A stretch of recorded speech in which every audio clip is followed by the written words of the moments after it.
bunkenko kutuuka okujjayo mamba okujjayo mizairo okujjayo migi okujjayo tanka okujjayo bukimu byonna bonna abasirikale pusofuso SFC CMI police majje military ne bamali wiki nga bali ku makubo ago maanyi gammwe kati wokwatira essimu n'esuka okujjayo mamba nejjayo tanka nejjayo migi nejjayo buli kimu kitegeeza nti amaanyi mugalina kale njabba kubira mu ngalo mwe bali ddala omulimu ogwo nabagamba nti tetwetaga ba politicians okuba tukola omulimu gwe tulina okujjako eggwanga mwalozeza ku maanyi ge mulina ku social media within 7 working days nga abasajja badeployinze n'okwetoola ensi yonna nga nabo batidde kale mwe bali ddala mwenna abaana bali ku social media omulimu ogumwakoze I salute you n'omukulembeze yabebaziza nti omulimu tegwali gugwe tegwali gwa nabyabufuzi wabula gwali gw'abaana abagala enkyukakyuka abali ku social media mukitegedde bulungi omukulembeze yabagambye tekyali kirowoozo kye si kirowoozo kya nabyabufuzi wabula kyali kirowoozo kyammwe abaana abali ku social media so eyo yonna gye mwalabye yonna power n'amaanyi n'obunkenke obubadde mu Uganda tewabadde bwa politician bubadde bwammwe abaana abali ku social media mwe bali kuwa kintu ekyo era I salute you iyo salute yamwe mwenna abaana bali ku social media abakola omulimu ogwo salute you ne enjogera yonna eri ku social media abaana aboogera nga beewunzise omanyi tulina ekizibu kimu tulina ekisolo ate nga kinyonyi kye bayita akawundo kano kaba keewunzise bwe kaba kagenza okwebaka kati ensi kagiraba yeewunzise kati mwaliwo n'abantu abali mu gavumenti ya Museveni ne babulooga abamu abalowooza nti bategeera nnyo nabo beewunzise ensi bagira beewunzise bati kati tulina obuwundo bungi nnyo obulowooza nti butegeera ne babwewunzise ensi bagira kati balowooza nti ffenna tuweewunzise nga bo naye tetugenda gendayo nze njala basaluti nga temubali kukola omulimu ogwo mwebalire ddala awo nvuddewo kati njagala kusooka kuyisaawo obulango buno njala kusooka kuyisaawo birthday zino bbiri then ngende walubango njala kuyisaawo then tugende maaso alright anjala kwagaliza muganda comrade ate nga coordinator wa Busoga region muganda nge Pastor Andrew Muwanguzi njala kwagaliza mazaalibwa malungi mukama yebali kukingiza okutuusa myaka gyoyina ekyobukulu n'okwagala ensi yo kale wona wooli nkwagala mukama kw'obulamu atako byesinga okwagala obere musajja mugumu mpaka bwe tulisinkana mu Uganda empya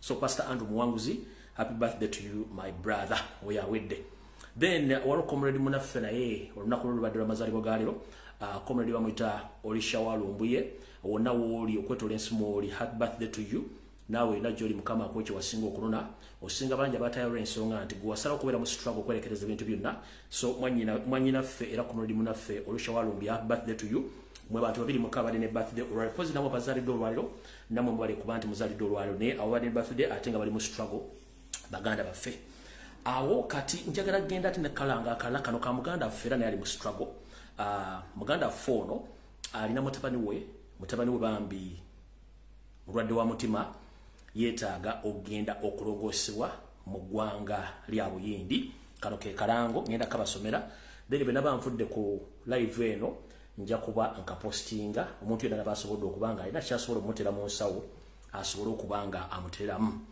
akalango kano kasoma wakati si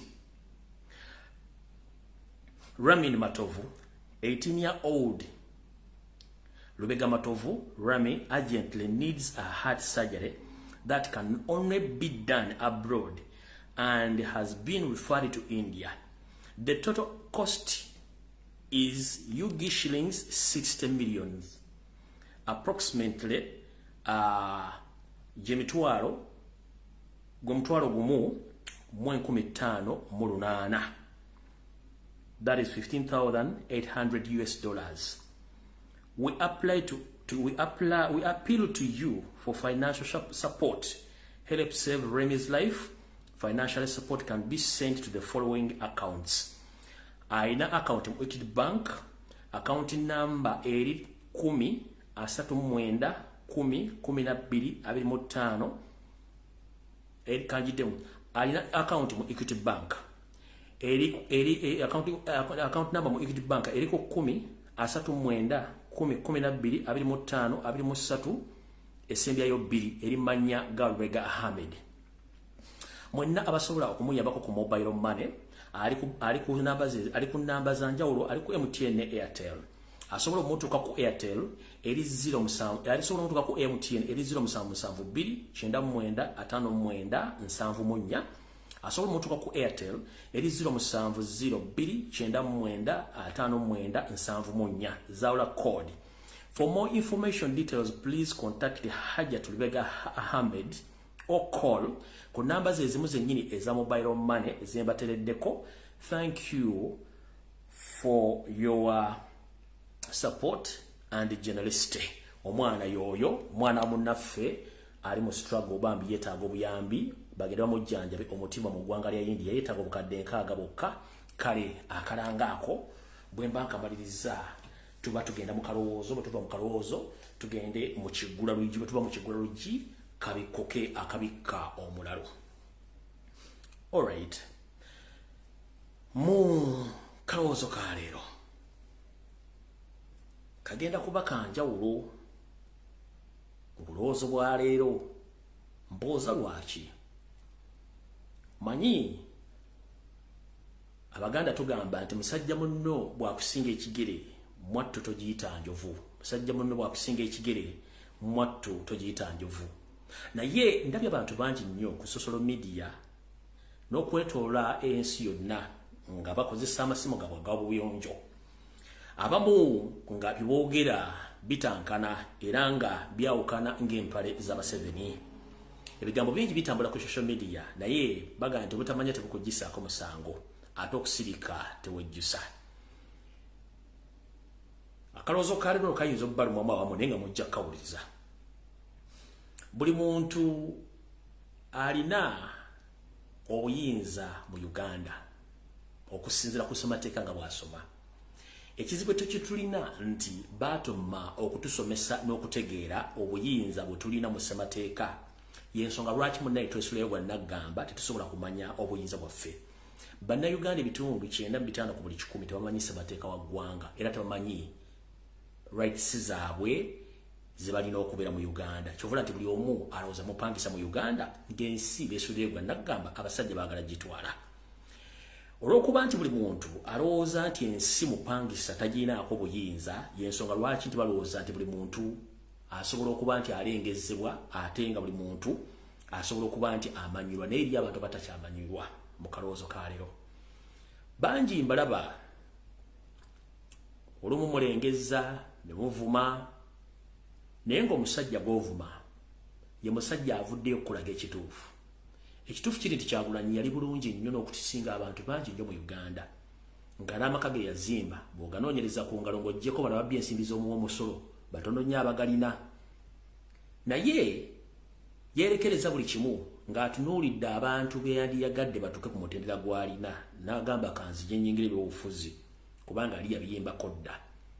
Naye waliwo abantu abalowooza nti Kyagulanyi ye ng'omuntu nti ali mu muzannyo. Ate nabo endowooza yaabwe tosobola gigaana kubanga ye endowooza ye bw'agiraba. Naye njala kugamba struggle si Robert Kyagulanyi Ssentamu gw'omumanyi nga Bobi Wine. Struggle ya bannayuganda bonna. Ate bannayuganda balimu ebyo bibiri. Waliwo bannayuganda abawagira gavumenti eriko esigaleko, eriyo bannayuganda baagala gavumenti eveeko. Kati ngaffe aboogera essaawa zino twagala gavumenti eveeko mu ngeri yonna esoboka. Byebiwayi bibiri ebiri mu nkola eyo. Bwe tuba n'ebiwayi bibiri ebiri mu nkola eyo kati gwe bw'owulira ng'olaba nti Kyagulanyi alwisizaawo struggle. Constitution ssemateeka akuwa eddembe naawe okukola ekisoboka okuggyako gavumenti eyo. Tolinda Kyagulanyi. Era oli wa ddembe okuva mu struggle n'ogivaamu kubanga struggle yiyo nga gwe si ya Kyagulanyi. Kubanga Kyagulanyi bw'anaafa eggwanga terigenda kukomaawo. Ligenda sigala nga litambula. Lumbuye bw'anaasiika oba n'afa kitegeeza nti struggle tegenda kukomaawo oba social media tegenda kukomaawo n'abala bajja kuvaayo bongere. Kati gwe bw'oweevaamu n'ogaa nti nze struggle ngivuddemu genda osirike oba genda okole ekyo ekijjako Museveni so si kulumba Robert Kyagulanyi Ssentamu n'abantu abamu baakola nabo abali ku alaali nkiddamu n'abantu abali ku alaali. Gwe bw'ova mu struggle oba weevuddemu wekka tovuddemu Kyagulanyi. Ne Kyagulanyi bavudde mu struggle bagivuddemu nga yaba tavuddemu bannayuganda. kubanga baba mukubye essasi bamuse tebaseggo baseye era family egenda okubona abona kati nawe gubanga osobola inayo alternative endala yonna ngeyangu yokujjako Museveni please don't sabotage what we are doing kole kicho kyoyina okukola ekijjako Museveni mangu kubanga obudde tuyina butono nnyo naye ate bwe tubanga tutandise okubanga tulowooza nga ate abantu abatalowolezako ddala kiba kikyamu nnyo gwe funa omuwaatu omulala ogusobola okwanguya okujjako Museveni fenaffe tujja kwegatakira tujja kukubira endulu ng'okoze ekingo wangudde so saate kulinnyirira kyogamba nti okibaddemu naye ng'ate ekituufu wali nkwezenge wano nno mukama waatugambira nti eryokanga neetonya ne tulaba ensisira bwe zenkanya ebyoyo ebiseera bisinga entalo z'okuwamba n'okukyusa eggwanga si z'abantu ba mitima minafu era buli alina akatima k'enkoko ojja kubanga oviiramu awo lwaki bukyanga tutandika struggle eri abantu bangi abatukyusirizza emmundu ne tubaga nti kituyambyeko okufuna akasengejja abantu basigale nga bagenda kino nkikugamba nti singa twali mu lutalo lwa mu nsiko nga tukutte emmundu oba olw'obuyeekera olutalo luno tenwantuusa lulina kuba olwaleero era abantu bangi bandibadde batutta nga tetwali tetutegedde nti bakyamu era abantu bangi nnyo bandibadde battibwa olw'ebikolwa byabwe ebirimu amakoona Yoseri okutuukawo yadde abantu bangi nnyo abalimu amakoona kati nze tekinneewunyisa omuntu aga nti yali mu struggle kuva n'avuma Kyagulanyi bebo Yoseri byattira mu nsiko nakati essaawa zino eri avuma Kyagulanyi naye ng'ekimuvumya tasobola kikubuulira kubanga basika kutu ng'abatwala embuzi okulya omuddo egenda ewalira olw'eggulu ekomawo ekola ki ebwegedde kale abantu bangi bali mu mbeera ezo kati ngira kugamba Uganda nsi yo si ya Kyagulanyi yekka oliwaddemu okuva mu struggle Uganda n'ogireka weeri oba oliwaddemu osigala mu struggle Kyagulanyi bwafa Uganda egenda sigalawo kubanga abantu bangi bagenda mu ssiko tebaamalako baafa abaamalako ne bagenda ne bawangula okitegedde Obote bwe yafa Uganda yasigalawo Sir Edward Mutesa bwe yafa Uganda yasigalawo ng'etambula Amini bwe yafa Uganda yasigalawo ng'etambula n'Obote nani baluto bonna baafa Uganda yasigalawo ne Museveni essabwa yeetuusa agenda Uganda egenda sigalawo kati gwali ngoloza nti Uganda egenda koma ku Museveni weeriko oli ku gajjo ne Kyagulanyi kennyini alwana kulaba nga Uganda edda mu mikono emituufu mu mateeka kati goba tokitegeera kiba kitegeeza nti gwosaana kufuuyira mulere ate bakubbe n'engolo ku mutwe olyokodde enguduzo kitegedde kabadde akaloozo kaaliro mweberere mugoba olina okuye struggle please tambula ogende bw'olya kikuluma nnyo noonyaayo engeri yonna ey'okujjako Museveni eya Kyagulanyi bwe beesooba genda kwedduka amangu ke kabadde akaloozo kaali tugenza kukigula lujje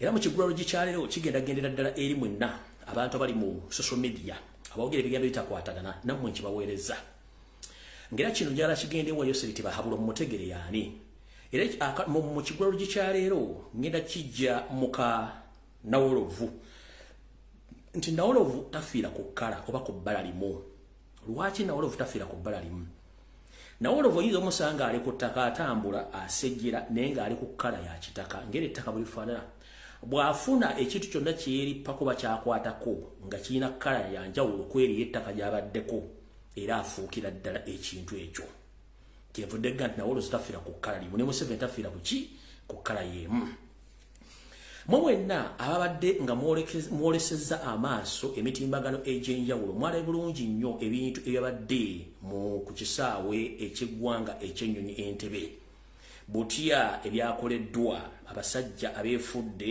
ne batandika okukola ebikolobero eby'entiisa ng'ate babadde tebateekeddwa kubikola bw'abanga Yoseri yasobodde okukwata abasirikale be abatigumbuzi aba SFC n'abambaza ebyambalo ebya Civil Aviation Authority ne balinnya ku No Man's Land ewakolebwayo abasajja ba Civil Aviation Authority kati nkubuuza gwe Munnayuganda oli seefu oli kyembuuza bw'aba Museveni yasobodde okukola ekikolwa ekyo era okyebuuza ani yatandikawo koni oba koni yaani era okyebuuza ani ADF era ADF yaani ye Museveni era okyebuuza Lakwena yali ani Lakwena yali Museveni era okyebuuza gwagenda mu ddwa ne bakuba eddagala effu oba ne bakugjamu ensigo abo basawo si basawo basajja ba SFC ero kyebuuza abantu bonna abadeploying okumala wiiki namba babadde basirikale ba bulijjo si ba bulijjo yensobola ki kugamba nti Museveni gumuzanyirako temumanyi asobola okukola ekintu kyonna mu budde bwonna singa kiba kimutaasa kubanga yetakyaswala awo tuvudde mu kigula Lujji kya leero aswaza buswaza kati akatambi katandise tugenze kukwanjula kansubire nti buli muntu yenna olina olupapula ne kalamu then tulyoke tutandike video eno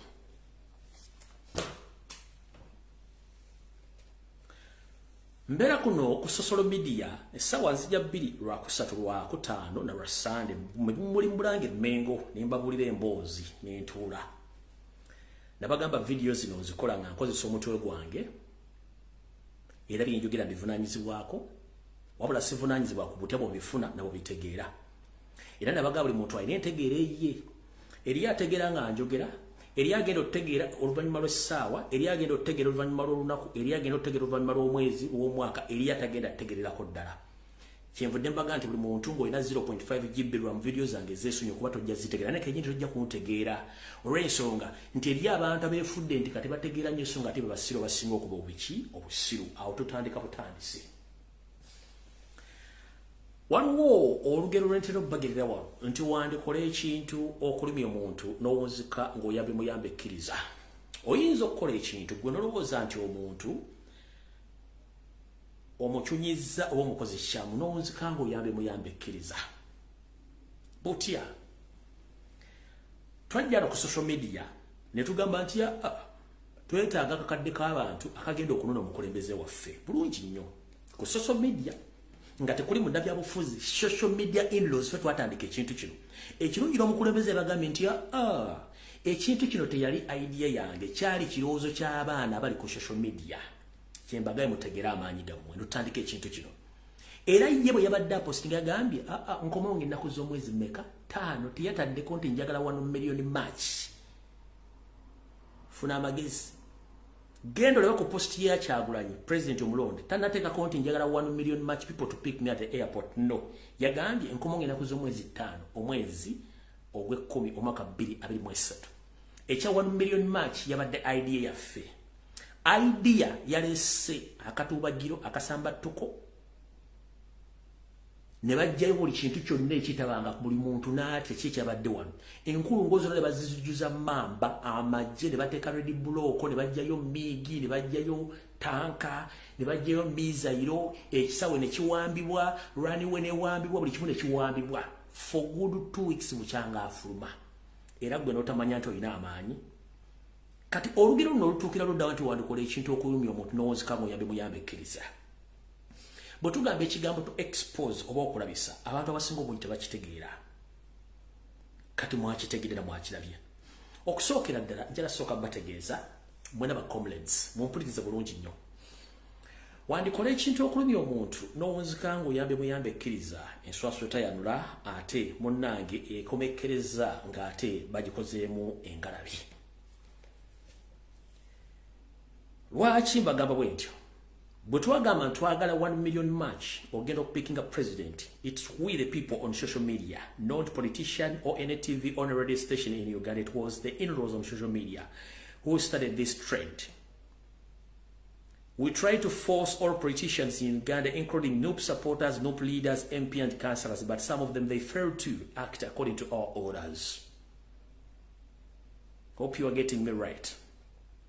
So from there and then Museveni got scared and all his internal security agents, they deployed heavily, almost for 1 week. Do you know how much it has costed Museveni? Museveni, he had spent almost 30 billion Ugandan shillings. Just a mere to gain the 1 million match ogenda kukisawo kukima president. Chimu spending 6 billion makumi aga. Nabagamba ne bwe ba coin yemu ya 5 nga tugijje ku Museveni nga agiteeka mu bintu bya struggle okuziyiza struggle tuba tumukubye go billion aga asatu ziza spending dwa kati entabo yavuddewo okulya n'okukomba essowaani kuukuno wano nenga sinagende yo mayinze byange bikwata mpola mpulidde abantu abamulugunya Rwach president yali nnye Rwanda Air kale omuntu buli badde bokwe mu nyereka bagambe totta kibenga tonna kikene nyandusu lwaki abatambuddeko mu bwengula nga mukozesa ennyonyi ezibira direct ennyonyi ezitambula obuterevu okujja Uganda ntono mukko si nnyingi nnyo ennyonyi ezisinga zeetolla ne zimala ne zigabira zinne waazo kati president ennyonyi yali nnye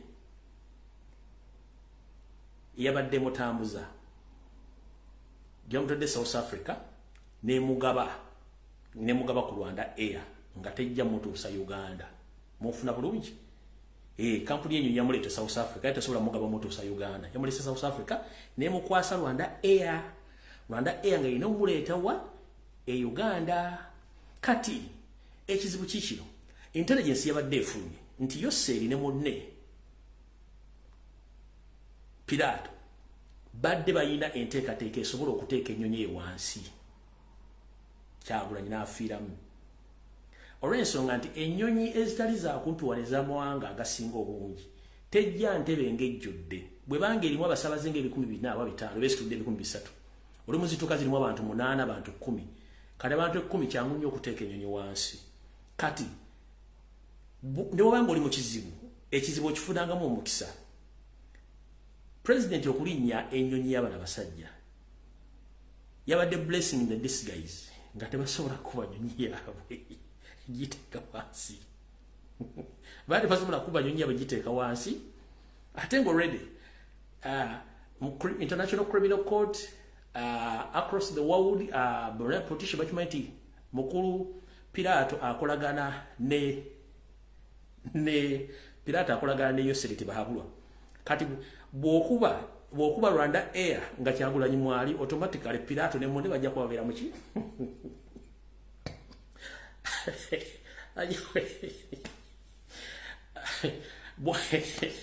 ennyonyi yajja president emulete South Africa yamuge wa tukutadde wano ne tugenda kukwatira ennyonyi tukwe Rwanda Air kutusewa ewa muko president okay kati nga international community already ekimanyi nti Pilato akolagana nani ne Yoseri kati logic eri Yoseri ne Pilato bati basobola kuteeka nnyonyi ya Pilato wansi bona bale bajja bakwata lumu kati president yada ino jirinya nengo already intelligence yabadde agifunye basobola okubenya ekika ky'ennyonyi kyonna kyadagiramu kiteeka wansi nenga tabasobola kuba nnyonyi ya Pilato abeera liikiridde oba yalidde bikino president yasinga okwagala obulamu talina kyeyalidde wadde okufuna akawero wadde okkeeyisaako ku kintu kyonna talina kyeyalidde wabula ennyonyi eyo yabaddeko abasajja ba operative ba state agency abasirikale abeera mu ngoye zabuli yofudde abasabaze babaddeko bangi nnyo almost 30% bali ba operative era yabadde akimanyi bulungi nnyo ekyo nakyo mukitegere kati president ali safe ali buli kimu kati kimu kitegedde bulungi nnyo kati ffe twagala million march okujja okupima president kati ndabye abantu ku social media nti bamukutenga enkoko amwatugambye 1 million march no the problem it wasn't 1 million march no kinjala musooke mutegeere temwategedde contest ya kintu kino contest ya ya debate fetwagala kulabisa ekisookera ddala president bwe yagenda okulaunchinga documentary eyali mu kidnaps torture ne killings ezaaliwo netuteeka n'omusango mu International Criminal Court omu ku bujulizi bwawaayo mwalimu okuwamba ekiva mu kuwamba kutulugunya kiva kutulugunya kutta so kino twali twagala kikozesanga obujulizi mu International Criminal Court already by investigators abanoonya obujulizi ku ground gye bali mu Uganda baatuuka dda so bali abasajja bo bali tebategedde olw'ensonga already International Criminal Court yabadde maze okutegeera nti all enguudo zonna eziyingira Kampala n'okufuluma Kampala zaali zimaze okusalendingibwa amagye just to run mere person akomawo ekino bakyobuzaavinga bagenze okutuuka ku kisango tebakkiriza muntu yenna alina smartphone ekino bakyobuzaavinga kati ekizibu kiva luddawa Rwanda Air ejja erandinga bulungi nnyo bwe mala okulandinga immediately nga president yakateeka ekigere kisooka wansi bamukwata kati bamukwata bali abamukwata aba SFC abamukutte according to the international laws amateeka gafuga ensi yonna waliwo kye tuyita no man's land yeruwa no man's land ekifo ekiba tekivunaanyizibwa ku nsi eyo kiba kivunaanyizibwa ku international level oba akakiinako obuyinza kati no man's land y'Entebbe evunaanyizibwako Civil Aviation Authority tekkirizibwako wa polisi tekkirizibwako mujaasi tekkirizibwako wa ESO oba wa kiina tekkirizibwako kati olwokuba nti bano abasajja balina cow mentality n'okuba exposing anti buli sector basobola ogituukamu ne bakama fredging ne bakola emirimu gyabwe. It is exactly what happened. Mwe temusobola kumanya bintu bino tulina kumala bibategeeza mbitegeere. One, eyo kati kansooka kyebayita no man's land store checking bobanga kati gainga over Uganda ogenda fuluma notuuke ku kisaawe Entebbe n'olaba flight bwe tugaga ennyonyi gundi mwetegeke mugenda checkinga in ne musimba line n'oteekayo wali ensawo yo n'ogenda wali ku kampuni y'ennyonyi ne bakebera passport yo ne visa yo ne bakuwa boarding pass n'ogenda ali ku kadinisa ne bakooneramu n'oyingira kasito oyingira bwoti ng'amaze okukooneramu ky'oyingidde eyo yebeera no man's land. Oba olinda nnyonyi kutwala eri gy'oba olina okulaga eba no man's land. Okitegeera? Kati naawe ava e Bulaaya ng'okoma mu Uganda. The moment ennyonyi etuuka ku kisaawe Entebbe neeyimirira n'ovaamu eyo nebbanga tonatuuka no kadinisa bakooneramu kunyingira eyo yonna ebeera no man's land. Okukakasa nti oyingidde mu nsi ng'oyo omukyala w'omu yali kadinisa awakoneddemu entry awo oyingidde Uganda. Kati kiri ekibangirizi kyonna ennyonyi gye zigwa ne zeepaakinga that is eyo gye bayita no man's land. Kati no man's land evunaanyizibwako kitongole ekikwasaganya ku by'ennyonyi kye bayita Civil Aviation Authority. Kati ono Yoseri ne cow mentality bayambazizza abasirikale ba SFC ne bambaza taaga ne bujaketi bwa Civil Aviation Authority ne bajja olw'obusiru bwabwe kya president olwatuuse wansi ne bamukwatirawo era emmotoka gye bamutaddemu yabadde ya Civil Aviation Authority omubuzaawo ekyo kimenya tteeka. Kati mu mateeka gafuga ensi yonna Kyagulanyi tannayingira Uganda wadde Uganda gyali taliyo mu mateeka Kyagulanyi tali Uganda era singa afuna obuzibu Rwanda Air n'eggwanga Rwanda livunaanyizibwa ebitundu 10 ku 10 ku bulamu bwa Kyagulanyi nga tuli mu mateeka. Nkiddamu eggwanga Rwanda n'ennyonyi yaalyo livunaanyizibwa ebitundu 10 ku 10 ku bulamu bwa Kyagulanyi singa bamuttira mu Uganda essaawa zino kubanga teyakeekinze in nti ayingidde eggwanga Uganda yabulidde mu no man's land ate no man's land yavunaanyizibwa wa CAA Uganda Civil Aviation Authority so CSFC kuzaba kitegedde bulungi nnyo.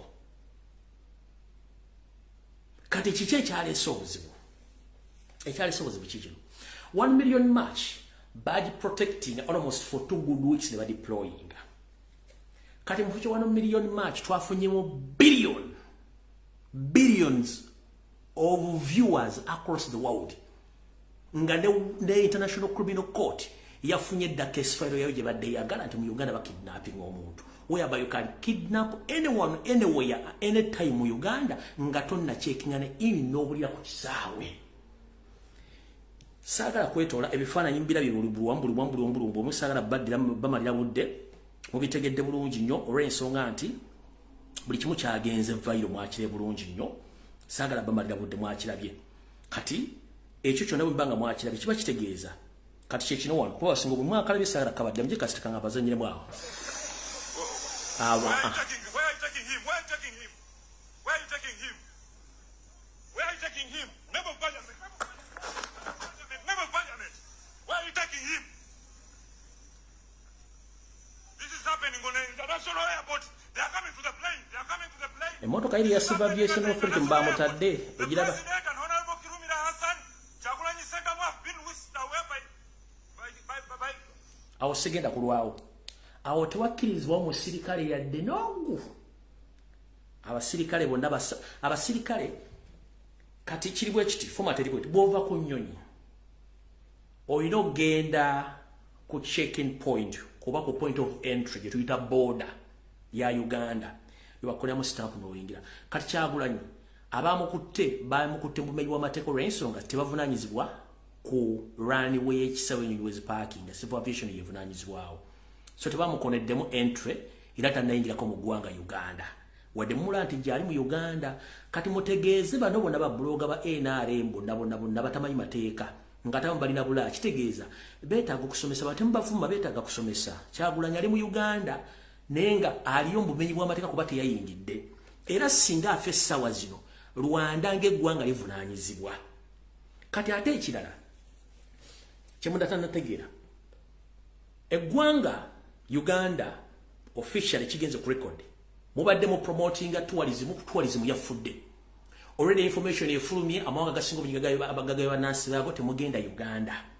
Ekyo tourism efudde kiwedde. Ekyokubiri Rwanda Air egudde akatale kyo kigisudde akatale nti kyangu nnyo nga tebannawaayo na manuscript abasaabaza bali ku nnyonyi okuba nti tebabatuusizza gye balina kulaga nga Kyagulanyi y'omu ku basaabaza bajjidde ku nnyonyi teyayingidde kati ali luddawa. Kitegeeza nti in a professional way since the incident happened Rwanda Air ku website yabwe n'eggwanga lyabwe badde balina okuvaayo okwetonda oba okulaga obutali bumativu ku kintu ekyatuusewo. Lwaki tebannakikola? Ensonga yiino bannayuganda bangi abatamanyi byabufuzi n'abatamanyi history wa Uganda mbasaasira. Uganda ggwanga ggagga nnyo era ng'omugenzi Idi Amin Dada yaleka eggwanga lirina ennyonyi ezisukka mu 27 plus. Ennyonyi ezo ziri luddawa ng'oggyeko gy'olaba wali ku liddo n'endala naye ennyonyi ezisinga obungi zaatundibwa nga n'ennyonyi ezimu eza Rwanda Air zeza Uganda Airlines era nga baakola omupango guno ba shareholders bali Yoseri tibabalo tabasira mutano wakale kyenzere zina esanga bisibe ne mukulu munne Sam Kuteesa ne mukulu Paul Kagame obago tuyita mukulu Pirato. So ennyonyi ezo zemulabe za Rwanda Air zezimu ku nnyonyi ezali eza Uganda Airlines. Kati yensonga the three shareholders can't make a mistake to apologize due to the cow mentality. Tebasobola kubanga that is their business in the professional way.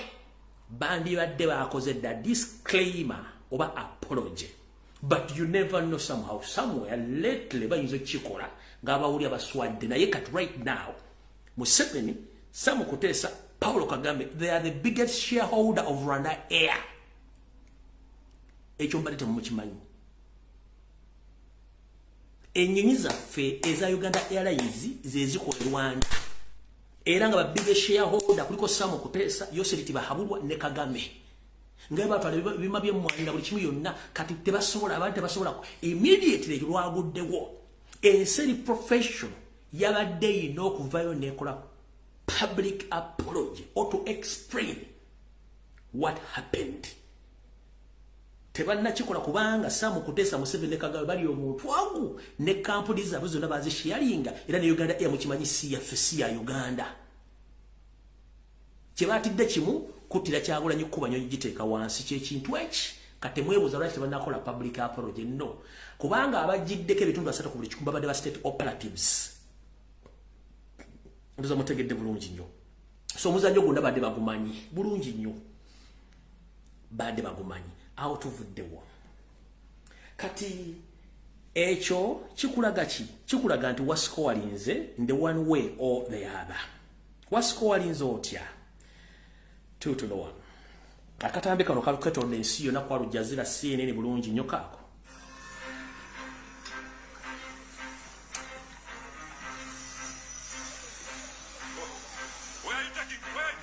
Era ogenda okulajja kakomekkereza nga kalimu documentary.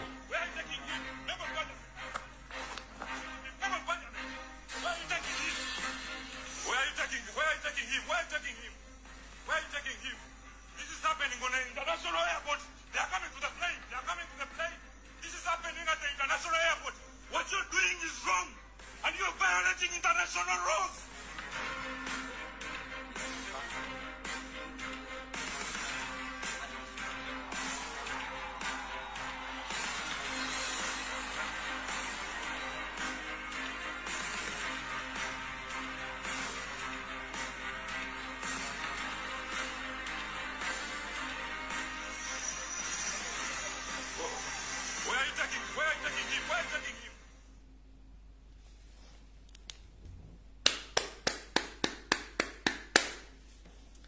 Guno muzayo temujja gusobola. Temujja gusobola. Ffe twazannya omuzannyo gwaffe smartly nga temujja gutegeera. Era twagufunye bulungi nnyo. Kati mwade balooza 1 million March twafunye billions of viewers and case file yaffe twagigase bulungi nnyo ne tugifuna buli kimu international criminal court ekifunye. Abo mwade mulowoleza ku Bukedde TV bikisima bano ba blogger bamwe CNN, Al Jazeera, ABC simanyi sibiki abule gonna headlines za Robert Kyagulanyi Ssentamu mu Kidnapping. Kati who won? Ani yawangudde? Kyembuuza wali kola ekintu okunyo n'owuzika ng'oyamba buyambe ekkiriza. Tuyateeka bibanga twetaaga more evidence about the kidnaps. Emisango egyateekebwayo mu ICC. Bagamba baagala more evidence about the kidnaps and torture in Uganda. Kati ye nyini yatuuse kuye ku kiseera wamujja kusanga tanakola check-in. Mba mwagala ki? Did we spend any kind of money in mobilizing? Tetwa spend is even a single coin to get what we wanted. Museveni was spending the billions makumi asatu to do what you did and to expose yourself that the country is not safe. Anyone can be kidnapped anywhere, anytime in Uganda and disappears like that. Big up. Mwebale nyama na social media mwakoze ekintu matendo. Kati mu bintu byebimu ebyo njagala batwala mpola. Mu bintu byebimu ebyo. Bwe mbagamba nti twascorinze kino kyemba ntegeeza. 1. Museveni yaspendiza billion ya asatu, that is a total loss. Ekyokubi. Image ya Uganda. Nga bakamala okuspendinga billions of money in bribe okufuna ekikopo kya Africa bakiteekera mu Uganda. Already kati banna Uganda mwena bali ku Twitter, abamanyi website ya FIFA, abamanyi website ya CAF mutandika okusindika video eyo muwandike, emails musindike ku Twitter account za AFCON, muzitegeeze nti Uganda is not the safe place to organize the Africa Nations Cup mu Uganda. Mugende ku Twitter, mugende ku website za FIFA eza CAF zona biteeke video buli kimu kimwe kyabaddewo ne bribe mugigenti Uganda tena de kisaawo kisobola okuzanyirwamu embuzi zine zikamwa amata tekikiina kuba tekiriwo mbulya kisaawo ki St Mary's kitende tekikirizwa okuzanywa mpira giri international eno kine kya hamu eno golf course sina kisaawe ekisaawe Nambole mwategere byakituuka kutuna kisaawe kigendo sabu mpira tekiriwo kubanga Africa nga bali Africa enguzo sobola bawa sente empitirivu magukota sobola zogerako ezali mu nguzi okutegeka ekintu kikubanga FIFA oba CAF eyina okujja ku ground nga tennakola decision gaba tournament wantu wonna nekola physical study okumanya betugenda okuwa tournament eno balina ebisawe meka balina hotels meka security yimbiridde etya kati security yawambiddwa Kyagulanyi nga muleeta abantu ba mu Uganda nga bibuji bulya ku kisaawe abantu babulya ku kisaawe abantu babatira mu Kampala babatokyalinga kati mugende ku Twitter za AFCON mugende ku FIFA musindike tweet musindike video muzibunya wonna ku social media wonna ajja kutya Rwanda Air ekijikula mukimanyi mugisindikirize mugikubi mu mutandiko giwandikira buli kintu kyonna era mugitegeeze ensobi gye yakoze kati mu kino ekira kye twasikolinga tumaze okuexposinga Museveni kiriwo ekiti yaspendiza billion asatu twakitegedde eyo total loss ne tugaininga 1 mukuspendinga billion asatu muno mwademba bloggers mwabaddemu amagye police SFC isose mwayi bakifeesi bonna babaddeko bafunye sente fe twagenze maaso ku exposinga government ne tujja exposinga to the extent nti bade tebategedde engeri gye bajjako abantu amasimu twala omuntu anafuna footage gutwafunye obulungi nnyo n'agenda ku international level era ensi nemutegeera ne officers baba bategedde buli kimu ekyabaddewo ne bongera n'oku exposing ya Uganda Civil Aviation Authority nti teyimiridde buli kimu bakikola bakimanyi nga ne bamutula kikenyini mission yabadde agimanyiko bulungi tugenze mu maaso ekirala twade twetaaga okumanya butya bwe tugenda okujjayo enkwezenge eziri mu national platform ne people power twade twetaaga okwongera okusima okumanya nkwezenge ki eziri mu national platform ne mu people power ezitulimu nga tezaagala kunkyukakyuka lwade tulyawo ne tugamba abantu bapostinge ne basirika naye nga omanyi nti obudde kye kintu ekikyamu ennyo. Abantu bonna bapostinga baasose wa Kyagulanyi. Bonna batapostinga basimu mwagala enkyukakyuka. Mwagala bifaananyi. Katwategedde ani yaani era twabategedde. Naye eno message kanjogere. President wange Honorable Kyagulanyi Ssentamu mukwagala nnyo nga munda Uganda yagala enkyukakyuka. Era nga lwanne ggwanga lyonna kuno okulabula okusembayo. Jendi gy'oli. Omusajja agenda okukutta. Tali wala kumbi woli. Agenda okukutta mwita Mathias Mpuuga Nsamba ne kagulupu ke. Nkiddamu. Mr. President, omusajja agenda okukutta bamuyita Mathias Mpuuga Nsamba ne kagulupu ke. Mission is jenzi kugamba. Naye obudde kintu kikulu nnyo. Mwenna batamanyi Mathias Mpuuga Nsamba noza mwamutegedde. Ebibuuzo bibaddewo twagamba abantu bapostinga ne baganda okupostinga. Ne tugaba abantu basiba kumiriza abantu bagende babaniza omukulembeze tebagenze. Naye President olwamukutte fena basinga obutwala tumanyi bagenda mutwala mu either ku CMI oba ku CID ekibuli. Fenna twali tumanyi President either bamutwala ku CMI oba mutwala ku CID ekibuli kubanga jjukira polisi yagambako nti we have summoned him at the CID headquarters in Kibuli to answer some questions. So we thought that the moment he was kidnapped, we thought that it's going to be taken to further investigations, either at CID Kibuli or at CMY, at the Chieftains of Military Intelligence. But tebachikoze. Bamukutte, baba manji baade bamutwala. Kati ekibuuzo kiri nti Mukulu Mpuuga Mathias ne kagulupu ko mwategedde mutya kubanga ko kisete ababadde ku kisete mumanyi bulungi bade ba MPs bade nga bana basatu. Mathias Mpuuga wategedde otya nti President bamuleta magere? That's the one question. Era gwe wasooseeyo. Kye kisookera wategedde otya nti ajja magere? Naye nga ate ku kisawe tewagenzeeyo era tewakunga bantu gendayo kumunona kiki ekyakutanudde okgende wa Kyagulanyi nga Kyagulanyi yabadde naffe tetumanyi wajali bamutwala gwategedde otya ne bamuleta waka. Kye kisookera dda mu kibuuzo ekisooka. Ekyokubiri, omwami ono before nga President annatuuka ngenda kuza omwezi 4 yasinkana Yoseri bamuwa ensimbi bamuwa sente okuba nti bagezaako okuzibikiriza obutakola bintu ebyo era nga abantu bagabana sente ezo kuliko abantu bano wammanga Mpuuga yennyini kuliko omukyala Joyce Baagala Segona akali amaggwa Muwanga Kivumbi ne abantu bali bana kuliko Mpuuga Mathias kuliko Joyce Baagala Segona Lubega akali amaggwa ne Muwanga Kivumbi n'abalala sente baazifuna. Mr. President, do you hear that? Ekyo kiwulidde bulungi nnyo. Sente baazifuna kuba tukyagenda mu maaso video akatandika butandisi nga baafuna sente ez'okusabotaginga country tour gye walimu okwetola ebitundu bire bya Uganda. Baafuna sente okusabotaginga n'obutaparticipating in the first campaign trail yasookawo tebaparticipate kuba baafuna sente. Kati bulijjo mbagamba nti Mpuuga bamuteekawo to compress ba MP ba councillors n'abantu abalina okusobola okugamba abantu tisituke. Mwenna mwalabye video kubanga situna budde bwa video resonga tulina important information gye twagala okukola wabula ekifaananyi kino let me see oba nakikutte bulungi nnyo kyenjagala obbalaga wano. Kino ekifaananyi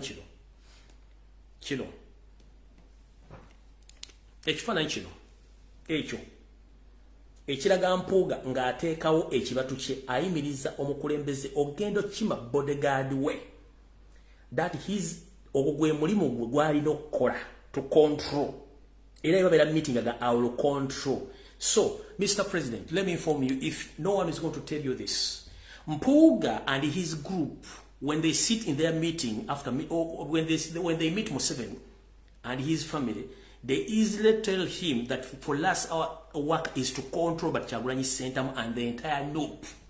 So kino kyabadde akola yali yadde akola control. yensonga yasaddewo okuteekako galubindi zino okutasobola kulaga facial expression ye. Mpuga bw'oba tolina commission yakutta Kyagulanyi kubucontrollinga mu mateeka mpozi olira oyo omupya toteekeddwa kuwa order yonna nga toli mu premises ez'owano wammanga. One, nga toli mu office yo ey'obwaluupu obanga oteekeddwa okuba nga bateeka ng'ogawa mu office yo ey'obwaluupu ng'oli mu parliament oba ng'oli mu makaago. So si ku private property ng'eya Robert Kyagulanyi Center. That was a mistake. Kyagulanyi is the proprietor of that land and the house and premises. So it was unprofessional. Ekyako exposing to stop Robert Kyagulanyi Center nga ali ku property ye ku premises ze nga running rights za chaliwo ba bodegadwe no mugamba togendayo. Please okujja kunga abantu mulina maaso ono guy musota Robert Kyagulanyi Center mu akatwa obesasa ligendo okutta yoyo musajja kwa mission agirina. It was a mistake je wakoze to stop a person on his premises. It is impossible. Mission is to complex and to control. So mukulu wa Robert Kyagulanyi Center mu president bo yagala ku controllinga ngo musajja mission kuba yabadde agaba community akola. So kombuuzemu otuvuddewo. Ba MP bonna 56 mwavuddewa nga ku kisawo temwabaddeyo. Muli masuuti tuli mu lutalo muli masuuti ka video kaluwa saagala kazanya just njala balaga bulazi wano kakano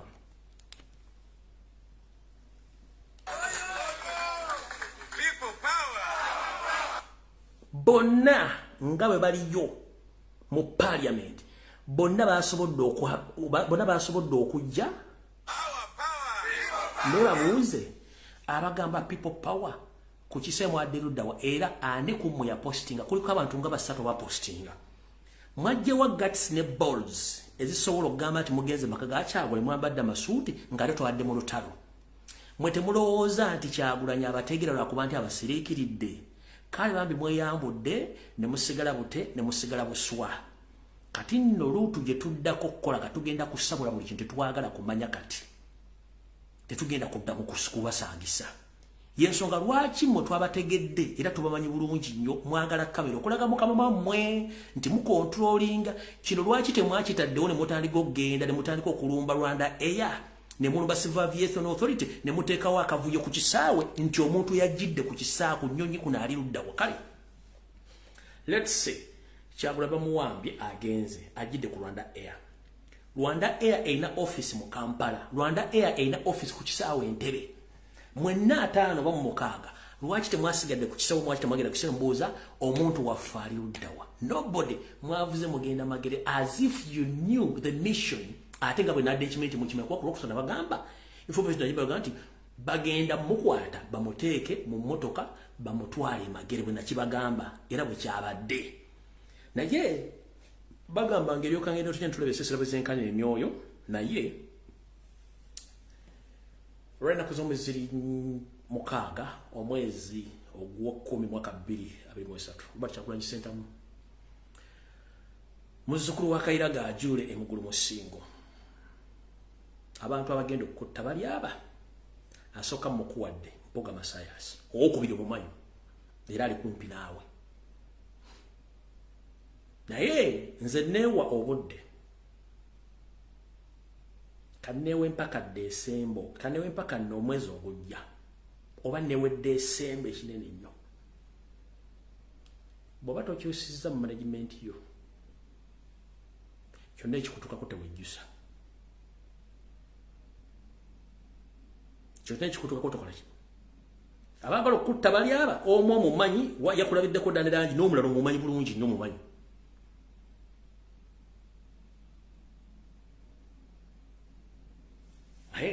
byangu bwete bwagala tugenda kulwawa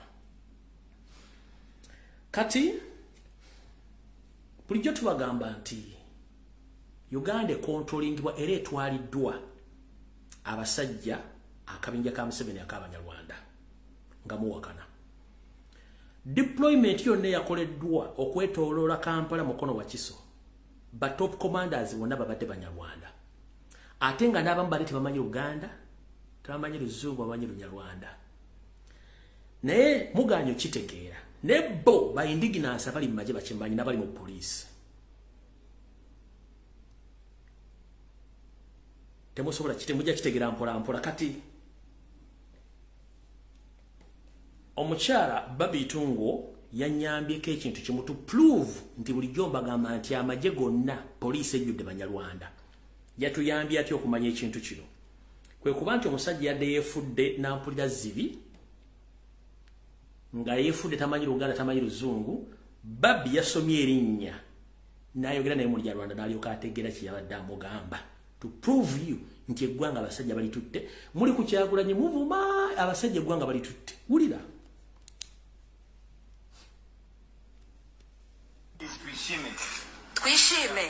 Twishime se wiriwe watuzaniye omuhungu si muzane nero mulete tamanyi Luganda tamanyi Luzungu wabula Babi olwasomye erinnya n'akyusa tune bwe yakyusiza tune kyokobena president byadda ayogera nakyo mu Luganda wa mu Luzungu tekinyiga tekifanayo kyefula tekima tekinde kikimanyi Babi olwasomye erinnya n'akyusa code nazza mu Lunyarwanda nekiryoka kiwulya byabadde akigamba kati mutegeere nti ensi baje batwalako muri ku social media muvuma Kyagulanyi kyokka nga muvuma Kyagulanyi oli Muganda oli Munyoro oli Musoga oli nenge gwanga abasajja bali tutte buli kimba kitwala ne Babi akulaze nti let me expose this gentleman mutegeere bulira bulungi nnyo ono oba unategeera unako ki ono lwasomye erinnya n'akimanya n'akyusa olulimi era omusajja akyukidde wulira twishime se wiriwe n'akyuka watuzaniye omuhungu si muzane nero mulete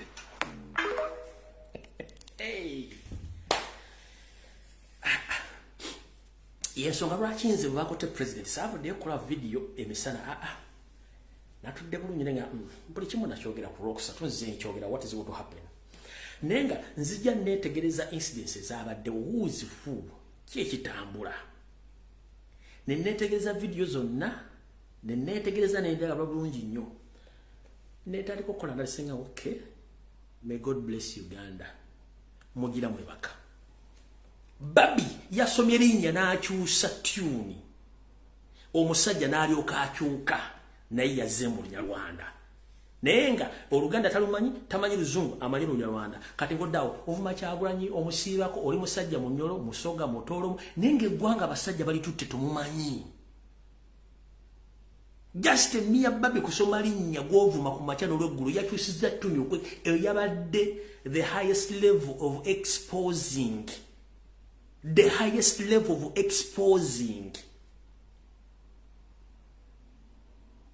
the impunity and impersonation omuntu ali uniform ya Uganda nenga Munyarwanda tamanyi na Luganda tamanyi wadde Luzungu oli ku Kyagulanyi ofuma omulemeddeko nenge eggwanga balitwala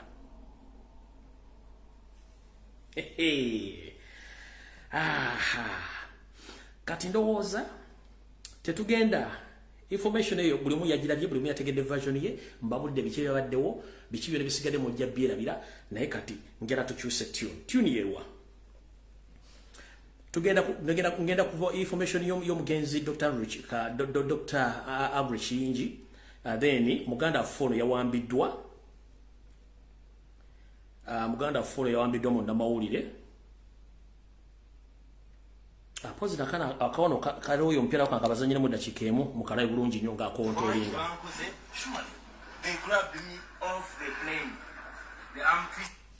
president yambuziza omanyi kye bankoze gwagamba nti nganda okukima omusajja omanyi kye bankoze niryo kagamba sure kubanga tomanyi wulira kankabaddizeeyo omanyi kye bankoze sure they grabbed me off the plane. They twisted me and everything. Just get out of my home. Get out. I'm waiting for you, sir. Toyina kuweerawo order nemu kuba it's not your premises mpuga weyambudde to maximum tostekedwa kuwa order ku property teriyo oyina giwera mu makaago oba mu parliament so si wa Kyagulanyi nobuza surely otaddeko galubindi okuziba amaaso abantu okulaba facial expression yo ne body language kubanga weekweka. That's not the case. Katugende ku nsonga enkulu. Ensonga enkulu Muganda Fono yakwatiddwa yawambiddwa ye aluwaye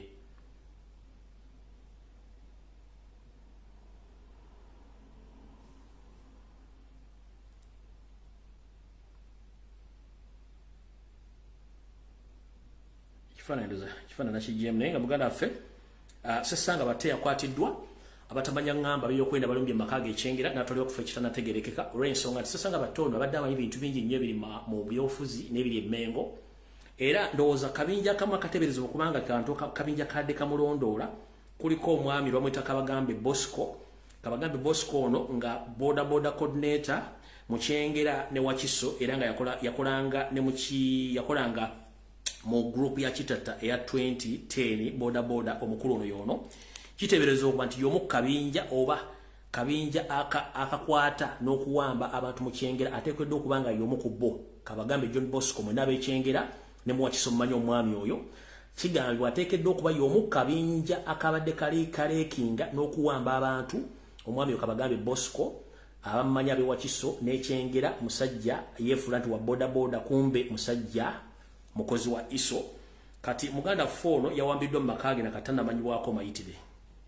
Gloria Namwanjenga ye mukyala wa Sessanga atuwulidde nti bino olwamugudde mu matu yadduse ku poliisi Ekyengera wabula teyayambiddwa. Twagenzeeko jjo Ekyengera ku poliisi naye tetwayambiddwa baatugambye bugambi ebyo bya bufuzi abanopo mwatutama mwe bato. Abamu ku bakulembeze mu tawuni kanso y'Ekyengera bavumiridde ekiwamba abantu ekisusse. Nabo ebiti ebyokujjanga bawamba buwambi bantu baffe si birungi. Sesanga bate wonna wooli Mukama kingirize kubanga yembera gye tuli mu Uganda. Alina omukyala oli mu kumutiisatiisa drone bwete nga bwe yalabise ngeze mu makage ne drone era naye yagala mutwala okusinzira ku biki ebifulumidde ku mitimbagala e drone zezimukozimu okwetoola okwagala okukimu omukyala tetumanyi kinyo kye bamwagaza eyo Uganda. Kati katugende ku video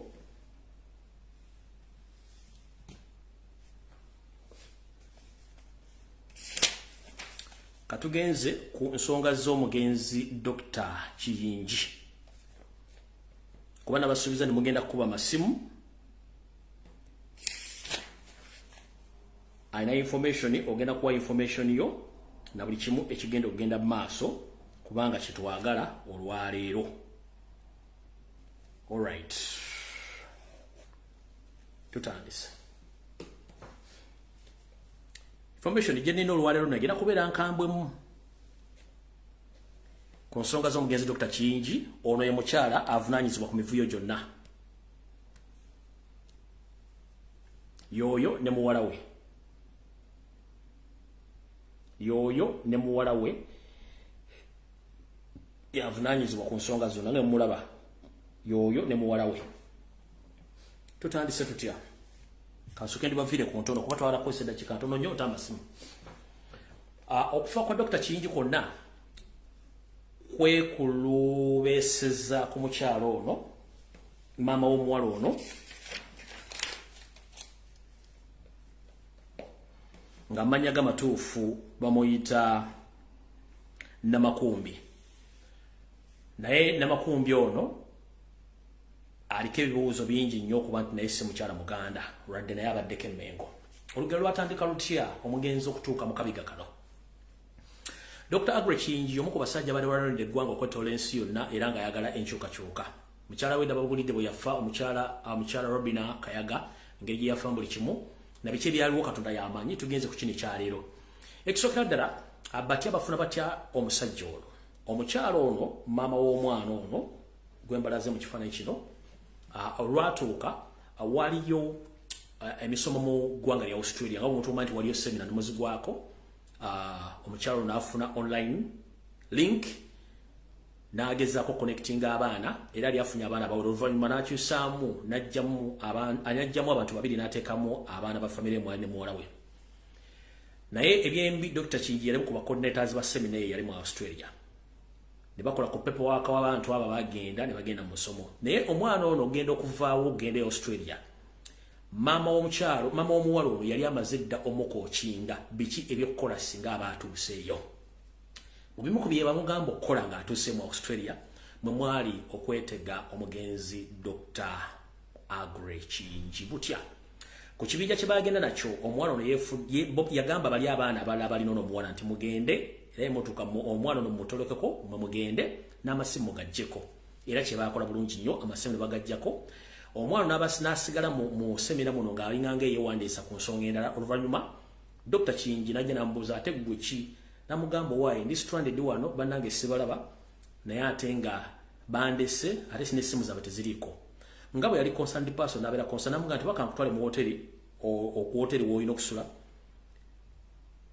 oba nkupankize hoteri Dr. Kingi n'abeera w'omutima mulungi nnyo n'ayamba omukyalo ono in the process ebyabasajja mbimanyi ng'omukyala byalolera amaze okukingibwa okwetega omusajja n'amwetega gumu 2-3 nnya bw'atyo nga bibanja babasajja Dr. Kingi ng'agwa mu mutego gwe baali bamuteze nga omukyala yaguva omuwala ono yava Kampala ng'amaze omutega omukyala amuteze muwala we kyavaamu Dr.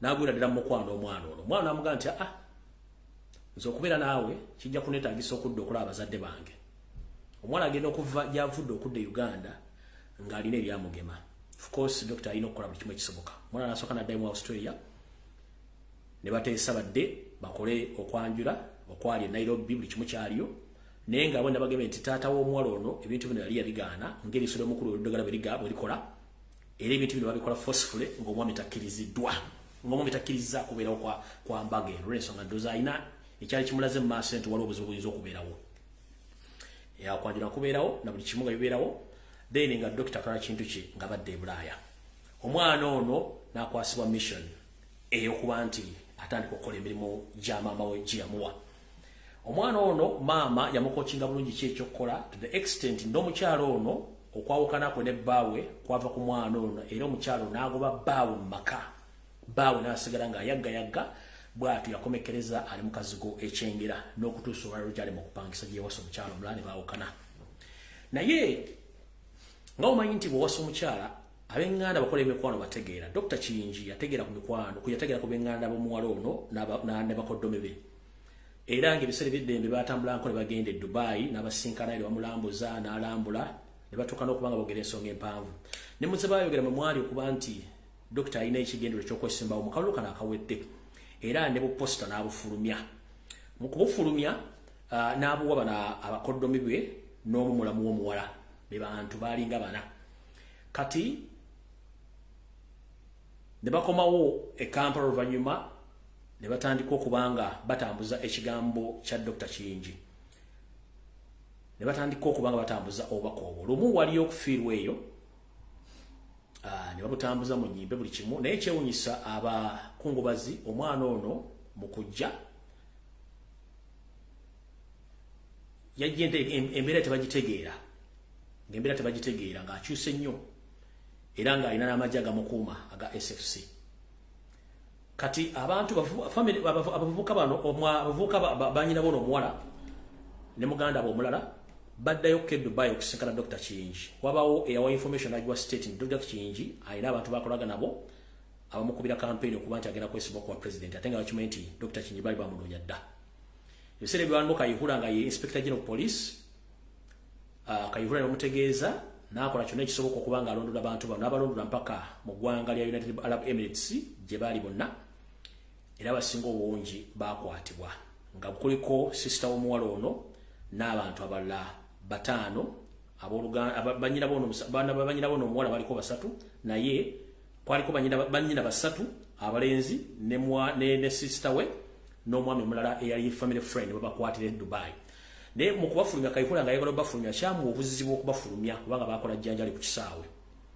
ne batosoka kufulumirawo biseera Kayihura yatasaaga olwokuba nti waliwo coordination between eggwanga eryo nerya Uganda abantu bano babazaako ebbali ku kisaawe oluvannyuma ne bakuba kalifomu ne bafulumyawo ne batwala ku kisaawe mu kisaawe kyebayita kya Salija ne bateeka mu private jet ne batwosa mpaka Kampala babagenda okuggwa ku kalifomu nga bali ku kisaawe Entebbe ng'abakwata bayingiza motoka eza bulijjo ez'ebyokwerinda nga bavuga mpaka mu safe houses zaabwe nga bagulako emisango gy'okulya mu nsi ya bulukwe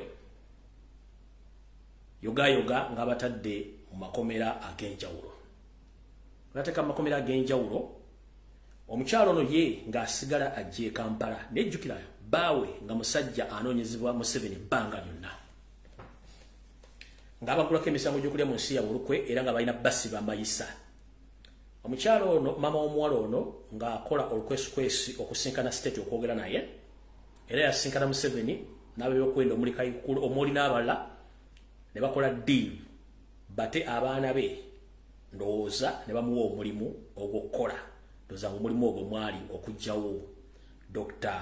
Aggrey Kiyingi era abaana abo ne babata ono n'asigala ku deal eyo. Abamu ku bo kwe kuli ono oyo ku baali bavunaanyizibwa emisango gy'okulya mu nsi ya bulukwe kwe kuli oyo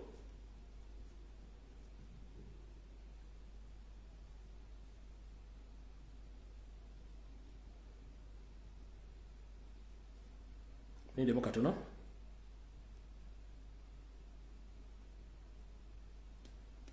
kwe kuli n'ono ali kwe kuli n'ono yennyini asibye ekitambaala ekya red n'abantu besobodde kufuna ebifaananyi byabwe ne bateebwa mu mikono gya gavumenti ng'amaze okukola ddiiro. Omwana ono n'asooka n'asalako emikwano gya Dr. Kiyingi gyonna na buli kimu n'aluka ddiiro ye nga bw'erina okuba ng'etambula naye nga akola olukulo lonna yennyina paka lwe lwatuukiridde okuba nti Dr. Kiyingi agibwawo n'okuba nti buli kimu kyonna ekya Dr. Kiyingi kyali kimaze okukyusibwa n'okuba nga kitwalibwa we yafiiridde ng'emboozi bwe ginabinyiza ku lwokusatu buli kimu ne kiba nga kitwaliddwa n'okutuuka olwaleero nti muyinza n'okubanga dokita okumuziika kuyinza okubaako okulya n'okukomba essowaani sinakindi banagenda okuba nga amaze omumuziika nga takyalina kyabugagga kyonna olw'ensonga nti bano bajja kuba bamaze obbeddiza naye ng'ate okusinziira ku sources zenina dokita yakola ebintu bingi nnyo nga bikolera famire n'omuwala ono naye Katonda nga mumanyi nti bw'aba atuusizza okujjawo era akujjawo n'akutwala mu ngeri esesa era abantu gye batasobola kutegeera naye dokita bw'atyo bwe yaseeredde mu ngeri y'okuba nti baamuzannya omuzannyo gwali muwanvu nnyo era nga amannya gano wammanga kuli Aisha nakasibante yoyo gombalaza mu Gomesi mu kifaa mu Gomesi nga yesibye ekitambala ekimyufu Namakumbi nyina wa Aisha Sentamu Kazeyi Nakayira Maimuna amanyiddwa ennyo nga Galo ne Muzeyi Yusuf Kaloddo kati ate wano mu Dubai okubaketta obulungi okumanya emisango gyonna n'okubakwata ate Kayihura ne gavumenti bakozesa omuvuka gwe bayita Roni ng'ayina kago company Dubai ono Roni musajja munyala kuba nti yeyita Muganda yakola ng'okuketta konna batuko okukwata abantu bano then Kayihura ajja abakime abatwale tuuka muyita Roni ayina kago company Dubai yakola omulimu gw'okubega abantu bano mu kitongole ng'ayita mu kitongole kya ISO okuba nti bakola ebintu byonna ebyokuwamba kale yensonga lwaki mulaba nti teri kintu kyonna kigenda mu maaso mu ggwanga erya Australia teri kintu kyonna kyogerwa ku radio TV mu Uganda kale ayinza okuzikibwa nga akakolwa oba mu ngeri yonna nenga omusajja w'ekitiibwa abadde alwanidde eggwanga ng'ate abadde ndowooza mu nsi yonna akwata ekifo kyakuna mu bacardiologist bonna baprofesa baba professional mu kulongoosa emiti wadde akwata ekifo kyakuna mu nsi yonna era nga nebyokulongoosa kati ebisingadde yabivaako nga yadda mu kusomesa ate emiti emito egirina kubanga gisomesa oba kukola emirimu gy'okujjanjaba bw'atyo mugenzi Dr. Kiyingi bw'atyo byasaanyiziddwawo kale mwenna mbakubiriza omulanga abasajja Baganda ne Bannayuganda mwegendereze nnyo olugendo tukyalina luwanvu nnyo okwejjamu enkwezenge kubanga si byangu amasimu ngatadde naye nabagambye essimu njagala omuntu agenda okukuba ng'alina information ekwatagana neyange obanga eyawukana neyange nengiridinga ku kintu kyekimu njagala abakubi ne bumuna abakumi nga muwa information ekwatagana ne kunfa Dr. Kinyi ne information gye mulina ekwatagana kunfe kuba tetwagala musajja naffe nga tafunye last respect nga abadde omulwanyi wadde abalabo nabasiisa okumwogerako nga batya state the information njifulumeyanga bweri kuba maze gino mana gino njerezaako sagala Dr. Kinyi amale fo bya kisiru ate muoze bannange twamanya omanyi tusimanya abantu nga bagenze ensonga lwaki nkoze ekintu kino badde ngoberera nnyo Dr. Kinyi mu struggle yino kuba tubali mu nnungu badde akola bibye Nebi yafune na deno mu nkitiwa no mu last respect okuba nti mwogerako abantu bategeere yani na biki wagenza okufiira nga properties ezisinga obungi government yaziwamba nga n'ekizimbe ekyali kimanyiddwa ennyo ekya The Haze International already omuwala ono yaikosa influence ya state government ekizimbe n'ekita n'ekimudiza nawe nga badde akikolerako business ze n'abooluganda kubadde bapangi n'abooluganda kubadde bateeka kubakola business nakyo banga ntegezeddwako nakyo ekizimbe kyatundibwa esente empitirivu nakyo nekigenda okujjako amataka n'ebintu ebirala ebiyinza okuba nga kyebiri naye nga yo okusinzira nga bwentegedde ebintu ebisinga obungi omugenzi Allah mumuze mirembe ngenda kuta essimu ne strict omuntu akuba ng'otwa information eridinga ku kintu kyekimu oba ekyawukana ku kino nenga kiyamba oku exposing omukyalo ono ne family ye masimu ngatadde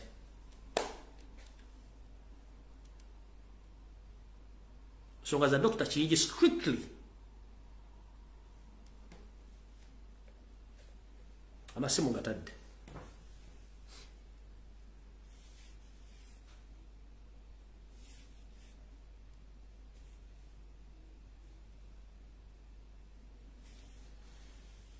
essimu njitadde gyentaddawo gyoba okubako tokuba ku ssimu ndala eyo gyentaddawo gyoba okubako manyi bwe tuba tugaba information ebiseera ebisinga abantu balooza tuba tusiika mberenge nayagadde okuchallenginga abantu bangi nnyo ku bintu ebitukwatagana ne Dr. Kinyi abadde bamulya mu ngalo abakolagana naye na buli kimu bwe mba temusobola kukuba ssimu kitegeeza nti wali muntu agenda kwesiga muntu mu Uganda kitegeeza ne struggle gye tulimu nga bwe tulaba nti abantu bapaapala okulumba Kyagulanyi Ssentamu kiba kitegeeza nti abantu abamu tuli mu bubeezi bwe banga tewali muntu asobola kukuba ssimu n'ogamba nti kuba Dr. Kinyi sitabali tatokolagana muntu omu oba babiri abadde akolagana ne tiimu ennene naye okuba tekuli muntu asobola kukuba ssimu confess nga kuba information then awo otegeera abantu ki betudiringa nabo okitegedde essimu zitadde ziri open muza mutegeera lwaki ffe tuwa information tetulina kyalina katengo nze sikyalina katengo ku ggwanga lyange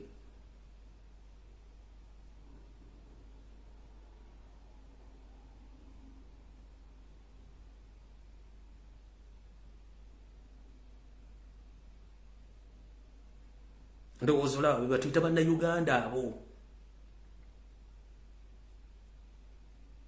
essimu nzitadde bwe mba mulooza nti information egifuna kya muzannyo nga naawe agirina ogityo egifulumya kati saasirafu abakikoze emyaka tugenda mweta tubawa information on a daily basis weekly basis tuba ku information neetuukirira neebeerawo naye nga guli mu diaspora obadde okulaga n'ekiyingi information ogina naye ng'otya sobola kuba ssimu bagenda kuwulira eddoboozi lyange asoose wuuno sebo jjako TV kale sebo naawe gyebaleko kale sebo naawe gyebaleko eggwanga kale sebo nze natandika okuwulira Dr. Kinyi ndowooza emyaka nga 10 n'okusoba ku leediyo mu Nnansi era omusajja oyo yeyanteekamu ekibayita omwoyo gwa ggwanga n'okufiira ku kituufu ku lw'ensi yaffe Uganda. Dr. Kinyi yayogera omusajja oyo yakola omulimu gw'amaanyi nnyo okutujja ekifu ku bwongo ne ku maaso ku bikolobero Nakyemalira bye yali akola kubanga yabyeexposinganga bulungi yabyogeranga bulungi nga teyeekwekeredde nga buli kimu akyogeranga bukyali era bukyali naye exposinga Nakyemalira Sserwajja okwota Museveni nga bwe yali abba ensi yaffe yayattamu bannansi era nakyemalira abadde atya nnyo Dokita Kiyingi kubanga ng'amanyi nti ye musajja almost mu bantu bonna ababadde bamanyi mu 17 and out ye Dokita Kiyingi ye Dokita Abbe Kiyingi abadde amanyi mu 17 and out era mu 7 nga ye alina okumusaanyaawo naye omukyalo oyo bw'abanga yakoze ekintu ekyo nga Dokita Kiyingi akoledde famire y'omukyalo oyo ebirungi by'okunsi kuno ebyetaagisa omuntu byasinga okwagala bw'abanga yakikoze omukyalo oyo ne famire ye Allah bakuba ebbalaayi nabo bazikirire ekintu kyakoze kibi nnyo Dokita Kiyingi ebintu by'abadde akola abadde agikola ku lwa bulungi bwa nsi yaffe Uganda ne ku bw'obulungi bw'abantu naye babanga bamusaanyizaawo bwebanga bamusaanyizaawo bwe batyo walayi nabo ensente bagenda gifuna mu ngende omusajja yawaayo ebyo byonna byonna olw'obulungi bw'ensi yaffe n'atuzibula amaaso ffe abamu naye tibinyo Omukama amuwumuze mirembe. Amen. Hello. So webale kuweereza ggwanga. Kale waluganda webale kubeerako. Baleseba. Omanyi akola obulungi asiimibwa naye okusinga mbadde njagala kwebaza n'ekirala. Yes sir.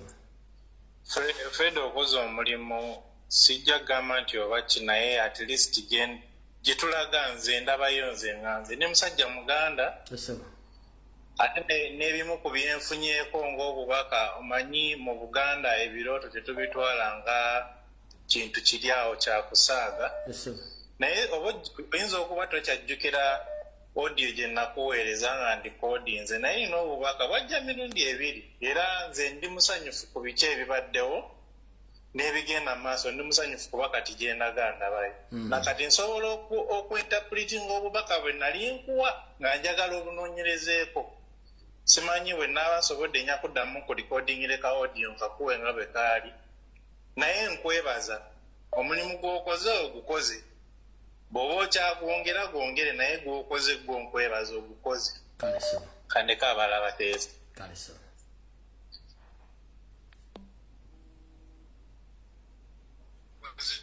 Hello. Hello, Mukululu. Yejebaleko sebo. Nkale nyabo nawe jebaleko.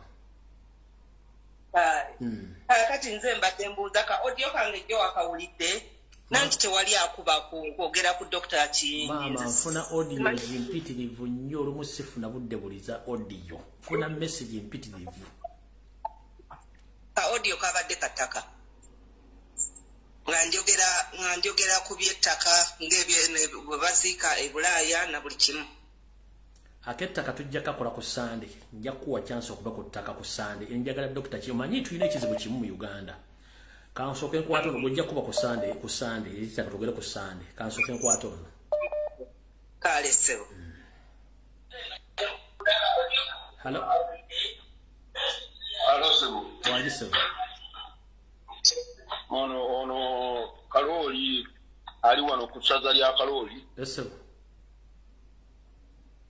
Naye wano nafunawo omusajja mukwano gwange omunanyamba nti ledda omukyala bamuwaayiriza ng'ate ye ne bw'aba agenda Uganda tatuuka akoma mu Mombasa akoma Nairobi.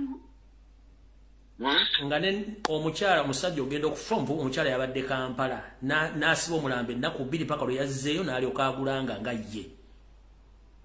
Kati ye yaŋŋambye ng'oli akoma Nairobi era n'abantu bonna bwe balinnya bulinnyiri bamusanga e Nairobi n'abalaba era naye tatuuka Mombasa. Ne mugaa nti oba omuntu tatuuka Mombasa ate asaba atya gavumenti ekole ku funeral y'okuziika mu bbaawe. Nere yagenda waliwo bafiire waabwe omukyala oyo SFC yamwerekera mu kuziika era buli family member yali mu kuziika n'agamba ono omwana yatuuka ati okuwerekerwa amagye ga Museveni okumuweereka kati ninamu abantu besikyala kuwuliza bannayuganda oba mbayite engeri gye siri muvumi nnyo naye mpulira obusungu ku bannayuganda abamu naye ojja bawulira mu kuziika dokita abadde kino dokita abadde kiri kati kitegeeza abalwanyi muba bamalamu n'amaanyi nga tasobola muwa respect kwogera mugenda zogerera doddawa kale y'ensonga eyo lwaki nabadde nkoze eki nengamba nti akankuka bwogambye nti bakubere nange mbadde kwendi wano kuba nenjagala ndabe nti nombaako kyenjogera ku nsonga eyo naye kati kirabika omukazi oyo wakabano era yeyatidde ddala omusajja oyo owulidde wakabano naye gana amanya yakyusa makyusa yesebo yakyusa makyusa kale sebo nakuulira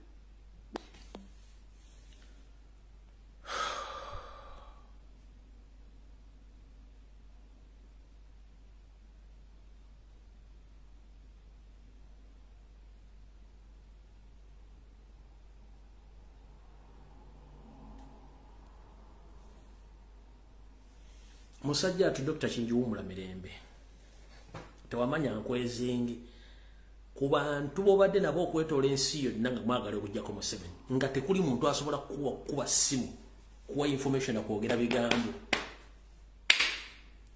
Kyagulanyi wegendereze naye kenyini negendereza kati nakoze ekintu kino nga nkimanyi njagala kusoomooza omusajja alwaniridde eggwanga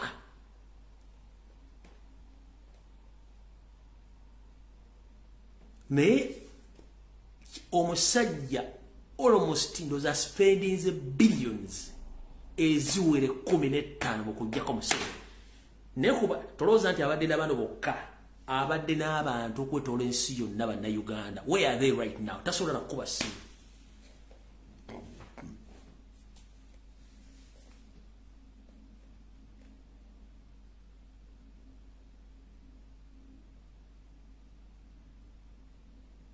bwe mutyo kingi mumuziise nga temusobola namwogera nga mwali ku ssente ze era mwatulanga ne mugati kino kitugenda okukola bannayuganda muswaza in fact okubeera mu struggle eno kunjigiriza ebintu bingi era nkuliddemu ntegedde abantu mmanyi buli kimu mmanyi nekyekitegeeza kyebayita struggle manyine mubaga struggle kati njima kyebayita struggle yensonga lwaki Yoseri bwe yali anga yali mu nsiko yatta abantu bangi nnyo era yensonga lwaki Kyagulanyi Katonda yamugamba oba Katonda yayisaawo naga Kyagulanyi mwana wange togenda kulayira kati kansooke nkukwate mwosooka olabe byonna biri ku mmeeza yensonga lwaki Kyagulanyi Katonda yamuga soko deke bali katono okulage buli kimu nga bwe kirina okubeera amulaze ejjali yeyita mikwano gye bali mu struggle kati bw'oboogera amafuukuule toyinza kuteeka te singa yali ayingidde entebe nga tamanyi musajja wattu nga yali mu State House bakuwera obutwa within 1 week oba within 1 month baba akusedda basajja mmwe n'abakazi ate munswaziza mundaze nti ffe bwe tuba tulwanirira eggwanga eriyo abalinda obulinzi ekintu kiggwe mujja ate mulye wangi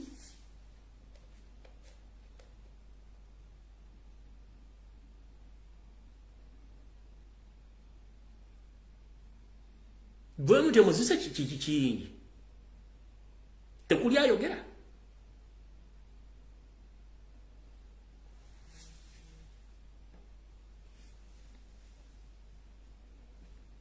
walemedde ku ssimu wano amala omuwuliriza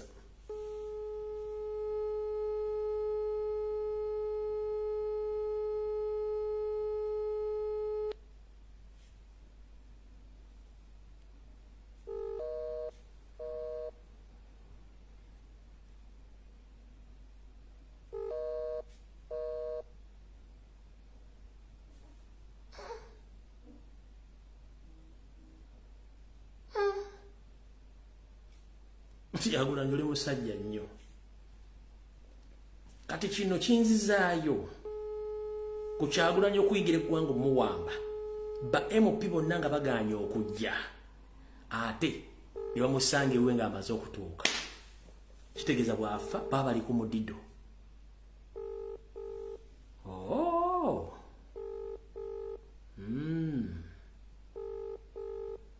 okay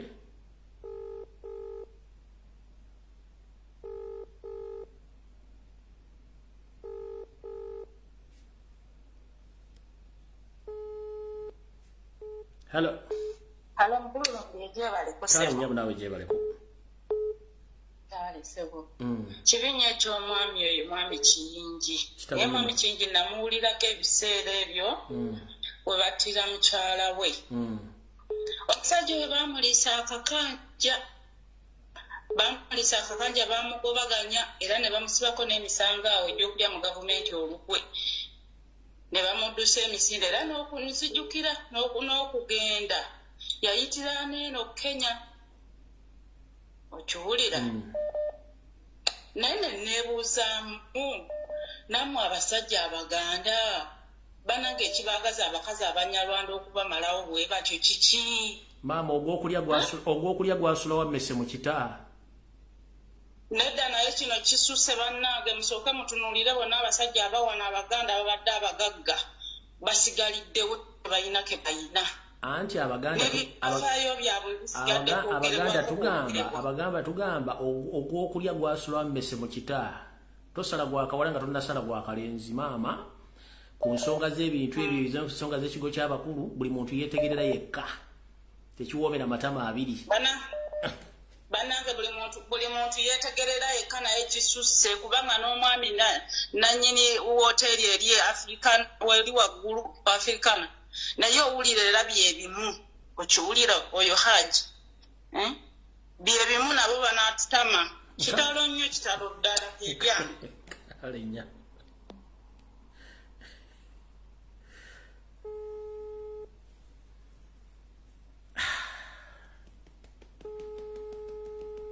okusoma tekuggwayo. Nsomye nsomedde mu struggle muno.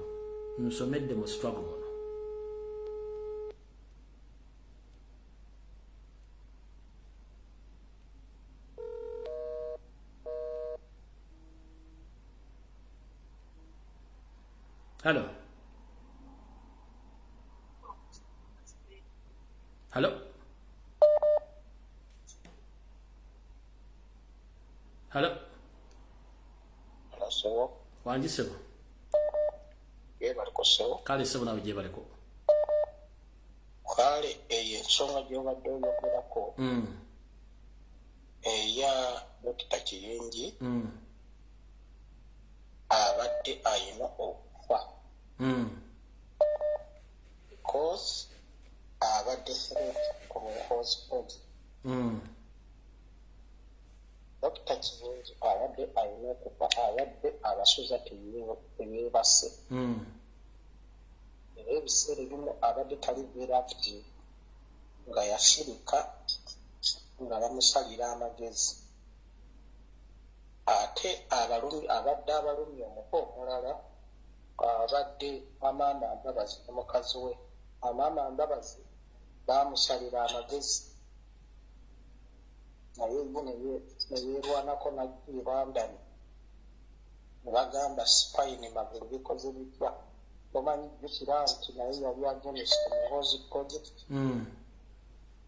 Naye Muhoozi project waliwo lisiti y'abantu abalina okufa nga babeera nga waliwo lisiti y'abantu abalina okufa nga ne Dr. Police abaddeko.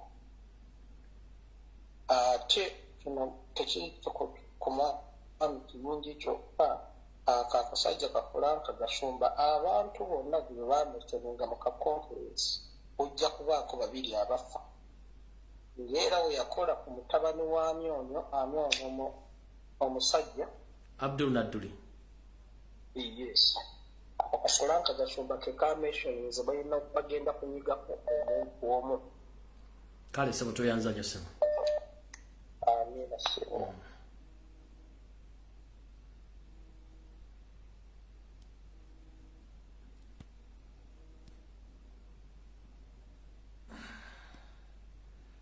Akuba yena making sure nti oyina network. Hello. Ese omukulu Lumbuye. Wanji sebo. Kakati ensonga eyo gyoyogerako eya mukulu oyo agobase. Yajja n'atomera n'ayingira.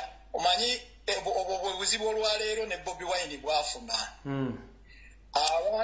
abantu bali awo bakweteekako nga naye emisota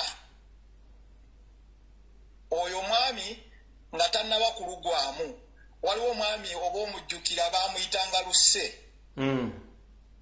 yaliwo emukono eyo Lusse Museveni yamuyingizaamu abantu ne bamulya ssente ze ne bamubonyaabonya ne bamusiba ne bamubba buli kimu kyonna ne bakisaanyaawo n'akomeke oba yafa kati simanyi oba akyaliyo mulamu oba yafa naye the same thing ekyatuuka ku mukulu wange oyo abasajja bali awo bajja ne bakweteekako ne beefuula mbuno baagala nnyo enkyukakyuka nga naye emisota gyennyini kati oteekamu ssente nga naye balya mu lulime ne mu luzise boolaba abo bannayuganda kyova olaba sitwago zonna ezibaddewo nga zirwanyisa omwami oyo zikomekereza zigudde butaka olw'ensonga abantu abo boolaba babi nnyo tunuulira olwaleero omukulu Bobi Wine kye yatandikawo n'agamba nti kakati katufune abantu abagenda otukomandingirako mu bitundu ebyenjawulo abantu abasobola okukunga abantu naye olwaleero enkwezi engezo bwe ziba tezisobola kukunga yadde ekiyenje ne bajja buzimagere kati emagere baba banunulayo ki nga tebasobola yadde okukunga yadde ekiyenje kuba Museveni talina maanyi ng'abantu basituse mu bitundu byonna abantu bwe basituka e Masaka abantu ne basituka tebantu tebetaagana kujja Kampala abantu basituke mu bitundu byonna akasajja kaba kagenze okiwulira naye abantu abali ku gurawundi buli muntu abo ajja neyeteekawo neyefula nti noye kakati nze ng'alina byabala era bw'abifuna byebyo byolaba olwaleero bye tulimu ebyo bye byasanyawo ebyo byonna ebikundi byabayekera byolaba ebyaliwo West Nile Bank Front simanya ADF simanya biki byonna abantu babeeranga mu bintu ebyo nga naye mulimu emisota egyakomekerezanga nga gisudde ebikundi ebyali ebyamaanyi byotalabangako abo abasajja West Nile Bank Front yalina abasirikale nga balina n'emmundu n'amasasi nga Sudaani ebawadde buli kintu kyonna naye bakomekereza olutalo luganyibwa abantu bafaanagana bwe bati oyo Koni gwolaba yali w'amaanyi nnyo nga ye kennyini nga Koni n'amagye ge baali basobola okuwamba gavumenti naye olw'enkwezenge n'abantu boyinza okulowooza nti bajja kubaako ne kye bakola era kyova olaba olwaleero olina kampeyini gy'obadde ogamba muve ku bakulembeze bannayuganda bwe baba baagala okutwala Museveni beebeereremu nga bannayuganda Museveni tasobola yadde okusulawo yadde olunaku n'olumu bwe nti okiraba ekintu ekirala kye tulina okukola tugende bonna gavumenti weerangirira nti nno kimanya independence tugenda gikuliza wano tugende awo wekiba kiggwera kuba Museveni ajja kubeerawo ate gwe twagala tugende tukuza independence nga tuli nabo bonna abo abeeyita aba movement kiggwera awo kale so toyanza nnyo sebo kale muganda wange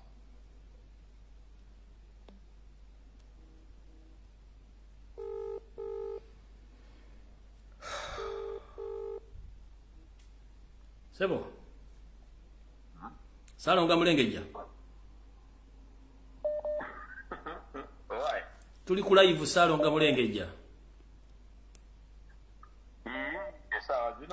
tuli ku live Salonga Mulengejja gomanye ensonga zino badde ombuze ku nsigibuulire kiyinji yani mu dakiika 5 tugende mu maaso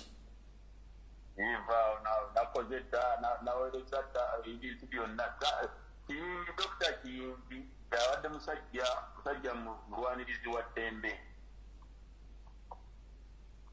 ompulira ensi ekuwulira waliwo audio gye nkoze naye tosobodde kuyifuna kati mu biipimpi Dr. Kiyinji abadde wakusatu mu nsi yonna mu bantu abakunguka mu mitima eggwanga lifiiriddwa n'ensi yonna okutwalira awamu efiiriddwa Dr. Kiyinji. Dr. Kiyinji yafiirwa mukyala we baakuba amasasi bamuyitanga Robina Kiyinji bamukubira e Uganda ne bamutta. Tolikiriya oli wansi nnyo. Tolikiriya? Sooka weetereze.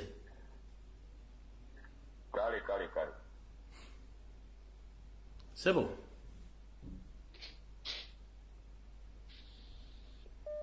Sebo. Sebo.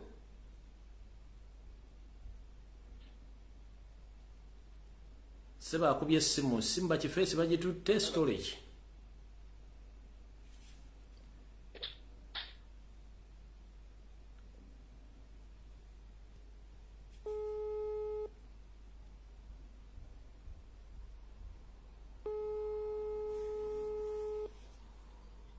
Hello?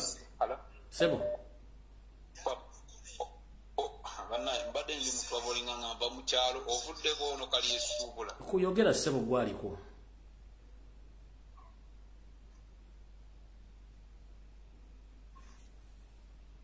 Hello? Sebo gwaliko yogera.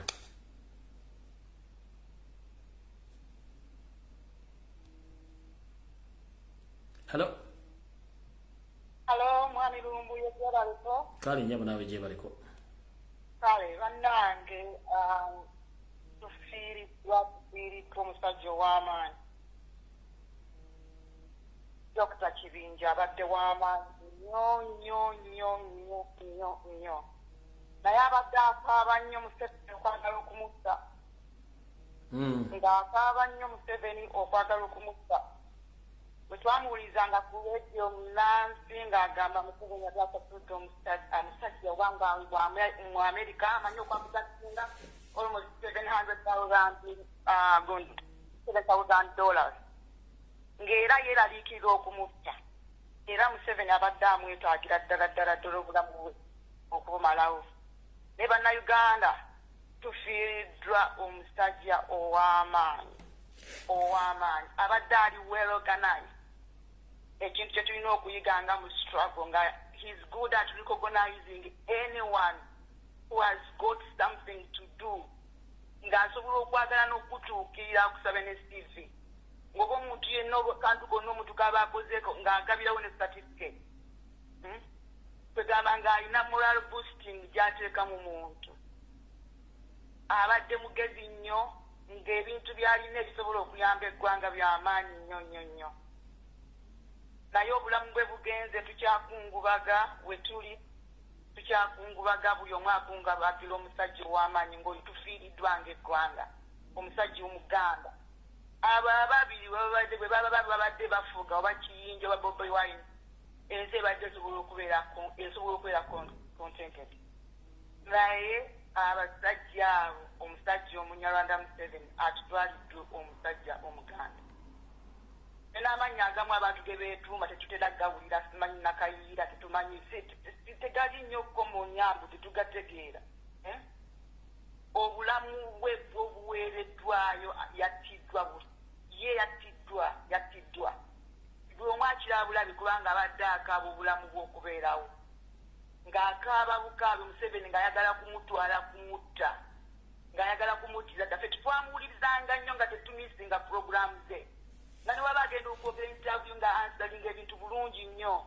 Abadde ali well organized. Bannayuganda tufiiriddwa ffenna tukungubage. Tufiiriddwa omusajja ow'amaanyi naye batumalawo. Tulina okwerwanako. Kale nyabo toyanza nnyo nyabo.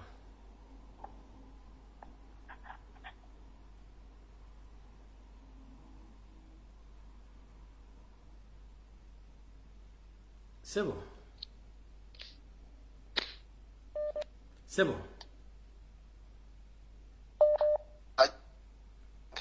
nkukutte emirundi 3 naye toyogera.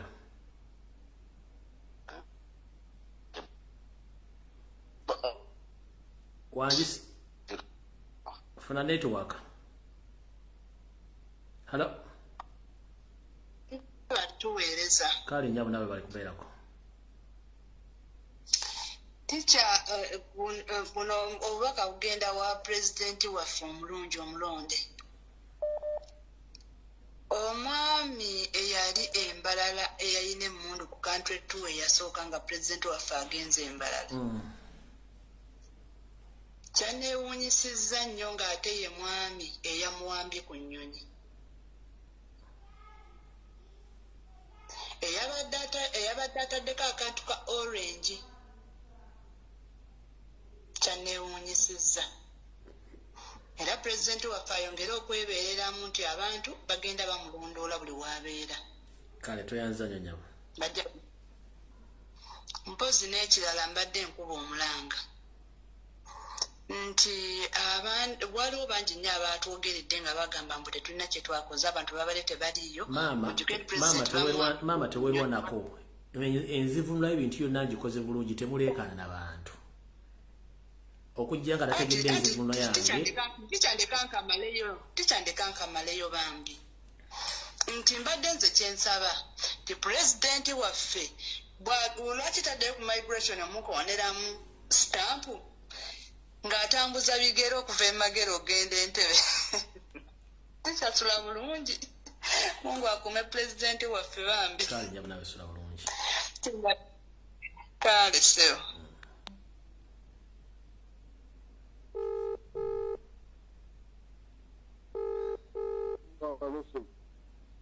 Sebo.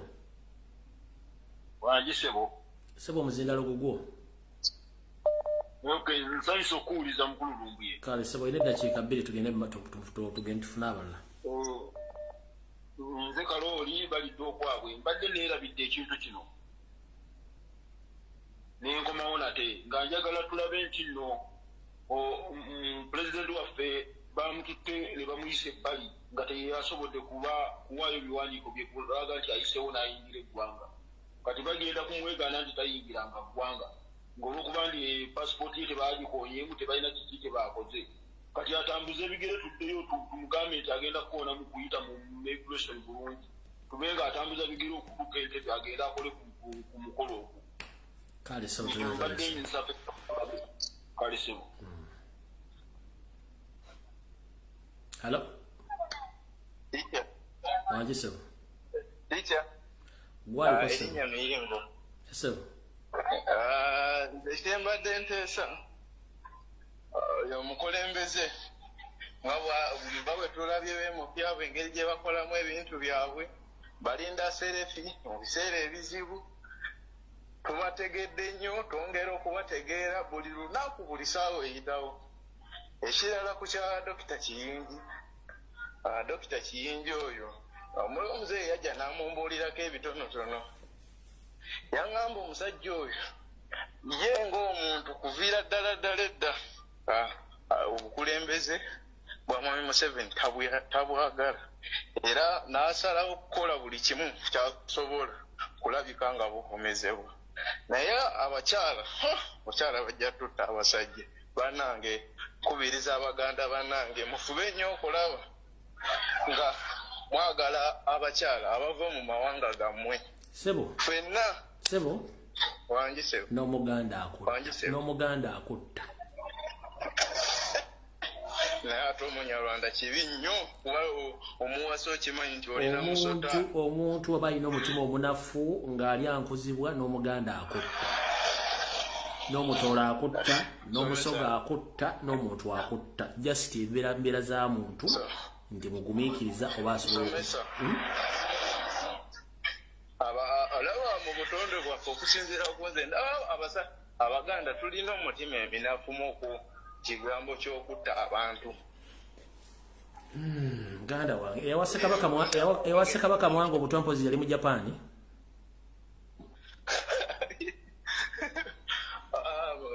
Sula bulungi.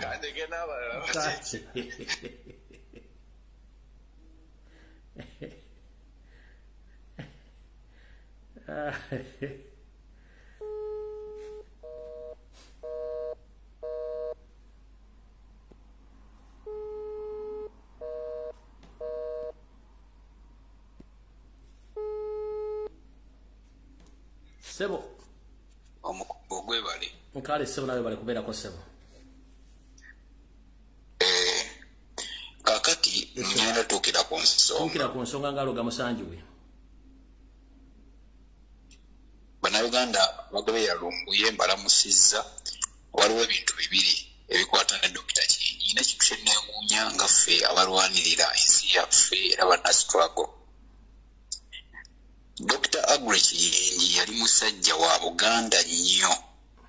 Dr. Aggrey Kiyingi yalinga ateeka ettaffaali ku Buganda Dr. Agrechi soko yimirizemu awo katono Namirembe Diocese soko yimirizemu awo katono bana njala kuterezaamu katono ndoza njogedde bubingami nti yawase kabaka Mwanga obutwa no njala si Sekabaka Mwanga Sekabaka Mwanga yakubibwa mundu mbadde ntegeza nti eyawase kabaka Frederick Luwangula Muteesa taata wa kabaka Mutebi yaliko eyamuwa obutwa yali Muganda kyembadde ngeza okutegeeza so yawaka Sekabaka Edward Frederick Luwangula Muteesa obutwa yali mukyala Muganda so si Sekabaka Mwanga genda maaso mkyala nanyo nga Margaret nkutumiddeko. Okay, kakati nti waliwo ekintu kye neewuunya teacher Lumbuye bano Uganda okubeera nga basirise Dr. Agrechi nga yattiddwa ne babeera nga basirise naddala Abaganda naddala mu Buganda ewa Agrechi tewali wadde ekyoto tewali wadde akaku nga juzi omwana yali mu Amerika nga tugenda mu COVID ennyumba yamala omwezi mulamba buli lunaku nga bakungubagira omwana nakati gavumenti ya Amerika asasula abazadde n'ennyumba eyo naye ono baamusse butwa kubanga ffe tewali ngeri kijoyinza kakasa Munnayuganda nti Kingi teyafudde butwa era nga baayise mu mukazi gwe baamutega malaaya eyo ne bamutega n'atuukiriza mu miishoni ye naye Kingi abadde yeesigamiddwako abantu bangi ng'ogyeko ebyobufuzi Kingi abadde ayamba abantu nga taliiko ku kyabyabufuzi oba kyaki naye ekisinga okwewuunyisa ennyo Namirembe Diocese nga yakwatanga essente n'aziteeka mu Namirembe Diocese naye bonna basirise tewali kinyegebwa wadde ekyebuuzibwa nti bannange ebya Kingi biri bitya Kingi yafudde naye mu kufa mu Uganda muno alinga omubbi wa booda yafudde nga omuntu ono omwana omugembe agembe y'amagi Bannayuganda singa bunaaja ku makyanga tetwebeereddemu abantu ab'ebitiibwa b'obuvunaanyizibwa bwe batyo ne bakeera ne babatuggyako ne babawa obutwa ne babakuba amasasi ne tusirika busirisi tukyafa nnyo tugenda kufiira ddala n'abalala ab'omugaso bangi Kingi abadde muntu wa kumwanjo nnyo ng'ensi yonna era yakola kyamaanyi nnyo okubeera nga Uganda ebongera okutumbanya oluvannyuma lw'okujjanjaba emitima abakulembeze b'amawanga ag'enjawulo ne ba vice ne ba prime minister Kingi abadde alina ettaffaali yateekako naye Museveni bw'ategeera nti nnono dikiteeta bw'ategeera nti nnono ayagala kunnwanyisa gwe gwasooka okunyiga mpaka lwe yamutega omukazi era ye yasse Kingi tewali ngeri ki gye bayinza kutunnyonnyola naye kisinga okwewuunyisa Lumbuye lwaki olwaleero tewavaayo bantu bakulu bantu babuvunaanyizibwa ab'ebitiibwa abali mu Namirembe Diocese abali mu Buganda ddala gavumenti ya Buganda neesirika okuzirisa okutayogera wadde ku Dr. Agrechi bwa Buganda yayamba obwakabaka bwa Buganda ng'ateekamu millions and millions of money ng'aziteekamu nga watali wadde okwesika yayamba kyaki za Buganda eziri muno nga buli abadduka bawa millions 5, 10, ng'abawaayo naye olwaleero kyewuunyisa nti ennamulonge gye tugenda okuzika Dr. Agrechi tewali wadde oluku tewali wadde omuntu bonna ab'eŋŋanda simanyi oba baasirisa busirisi bonna ettaka owaliwo omuyindi eyagula ekyalo Kirambo ekiri e Namulonge n'akigula kyonna ne babasirisa tewali n'omu ayogera ku kintu ekyo naye nga lyali lya kiyingi era gavumenti n'eritwala yayita mu muyindi oyo Dr. Agrechi mulabanga ebintu ebiri awo muno bamussa avuddewo naye Uganda efunye eddibu ddene nnyo tugenda kuddamu kusanga musajja bw'atyo akwata millions 10 nga talina zaabuzuma millions 3 n'azikuwa Buganda oba n'azikuwa Diocese Namirembe nga Church of Uganda n'agikuwa n'agamba mbawadde nammwe abadde ayamba ffe yayambanga abantu ffe yatuyamba abamu twesigamye ku ye tyabadde nga atuyamba nga tali mu byabufuzi tali mu byaki ng'akusomesa ng'asobola okukuyamba Bannayuganda lwaki tetuvaamu mbeera eyo olwaleero bwe tuba nga tusobola okusirika naddala abasajja abakulu abali mu Buganda bwe muba nga mubaddemu nga muwangadde emyaka 30 emabega nga mumanyi bulungi Dr. Agrechi ng'oggyeko emyaka gino 7 oba 10 gye tukubye emabega okuva mu 2014 bwe yatandika okukyankalana ne mukyalawo byonna ne bivaawo lwaki tetuddamu nemufumitiza ne kugamba omusajja yatuyamba leka twogereko kye twogera kubanga omulambo tegugenda bakosa omulambo tegulina kyegugenda kola nakati Museveni takyaguyinako buzibu kubanga yakoze kyakola ffe temulina kye muyinza tuga kubanga ffe twewaayo watufa nga tufa tetulina kye tewali temuyinza kutunyonnyola ffe kuba ffe tugenda kutuvaayo tugambe ono yafudde heart attack faamu abaali bawangala naye tayogerangako mbonisukaali yamuluma ng'alina n'obukererabo baamira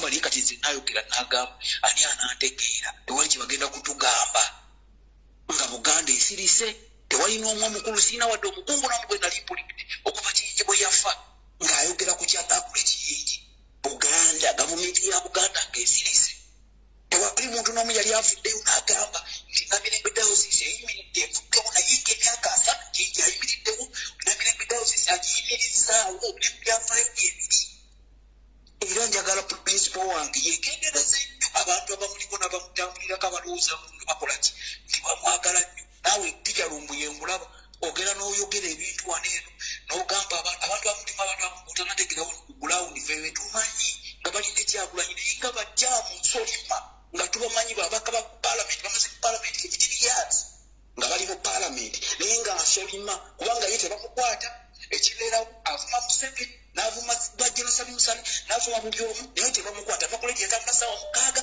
towulira akakombo ate yakozebwa nti nebwati naye nga tebamanyi ffe wabula nga ensi esirise wabula ate bw'ayogera ku lediyo yakaza kya lediyo ne TV abeerako naye nga nsolima eri Kyagulanyi ffe tumumanyi tumwegendereza nnyo kubanga ebintu byakola ku bulawundi eri abantu bakaaba naye olw'okuba lediyo kino bwabeera mu gwijjo nino eno lediyo ewulira birala eno n'ayogera birala naye nga abantu bakaaba era nga tayagalira agakoddala Kyagulanyi tageragako n'amwagala kyokka olwaleero ng'atambula ne Kyagulanyi fundikira tugende mukama n'abasufu bafuutu soldiers tebasobola kutuwuliriza ekizibu ekiri mu nuupu nti tebasobola kera batuwuliriza nga nfundikira Dr. Agule Kiyingi njagala okubira omulanga eri Buganda Kingdom obwakabaka bwa Buganda okuva buto mpaka emyaka gye tuliko tubaye tumanyi nti Dr. Agule Kiyingi in case nga bwe kiza olwaleero Buganda esobola oyimirirawo neyimirirawo wati wakyalina ki n'omuyimira waki nemulako enteekateeka nemugamba nti omusajja yatukolera bwati ne bwati tukiyamba njagala ng'omaliriza Lumbuye sheeno njagala omukyalo oyo tukyayongera ddala omulabisa kubanga ffe tumanyi nti okuviira ddala bwe yava e Makerere ne bakola embaga e Nairobi ne batambula ne bamutwala waliwo n'ab'eŋŋanda ab'okunda ddala abamanyi ekituufu nti omukazi oyo yeyasse Dr. Agule Kiyingi era wayogedde bituufu yabadde wano omusajja agenda okufa yabadde wano yalinye bulinyi n'addayo Abaganda be bonna abagulidde emmotoka abagulidde amayumba negesi yakiwamba n'awamba amayumba g'Erusiya n'awamba amayumba ga Buziga n'awamba buli kyabugagga ekya Kiyingi omuwala oyo Galimaya era nga tatakkiriza wadde wa Luganda ne waba mukwano gwa Kiyingi bw'abanga ali mu Uganda okuba bukubisi essimu ne bagikuteeka mu blacklist toddamu kuwuliza olwo gw'ofuuka mubi olwo Galimaya ng'akuyita omuyeekera ng'akuyita omubi ng'akuyita omubbi naye nga waliwo ababadde baagala okutaasa Kiyingi ng'olwedde bamanyi ekigenda mu maaso naye nga Galimaya yamuteeka bwe yamusaka olinga bw'ati ne maama we webali kuweereza kale mukama akunkomere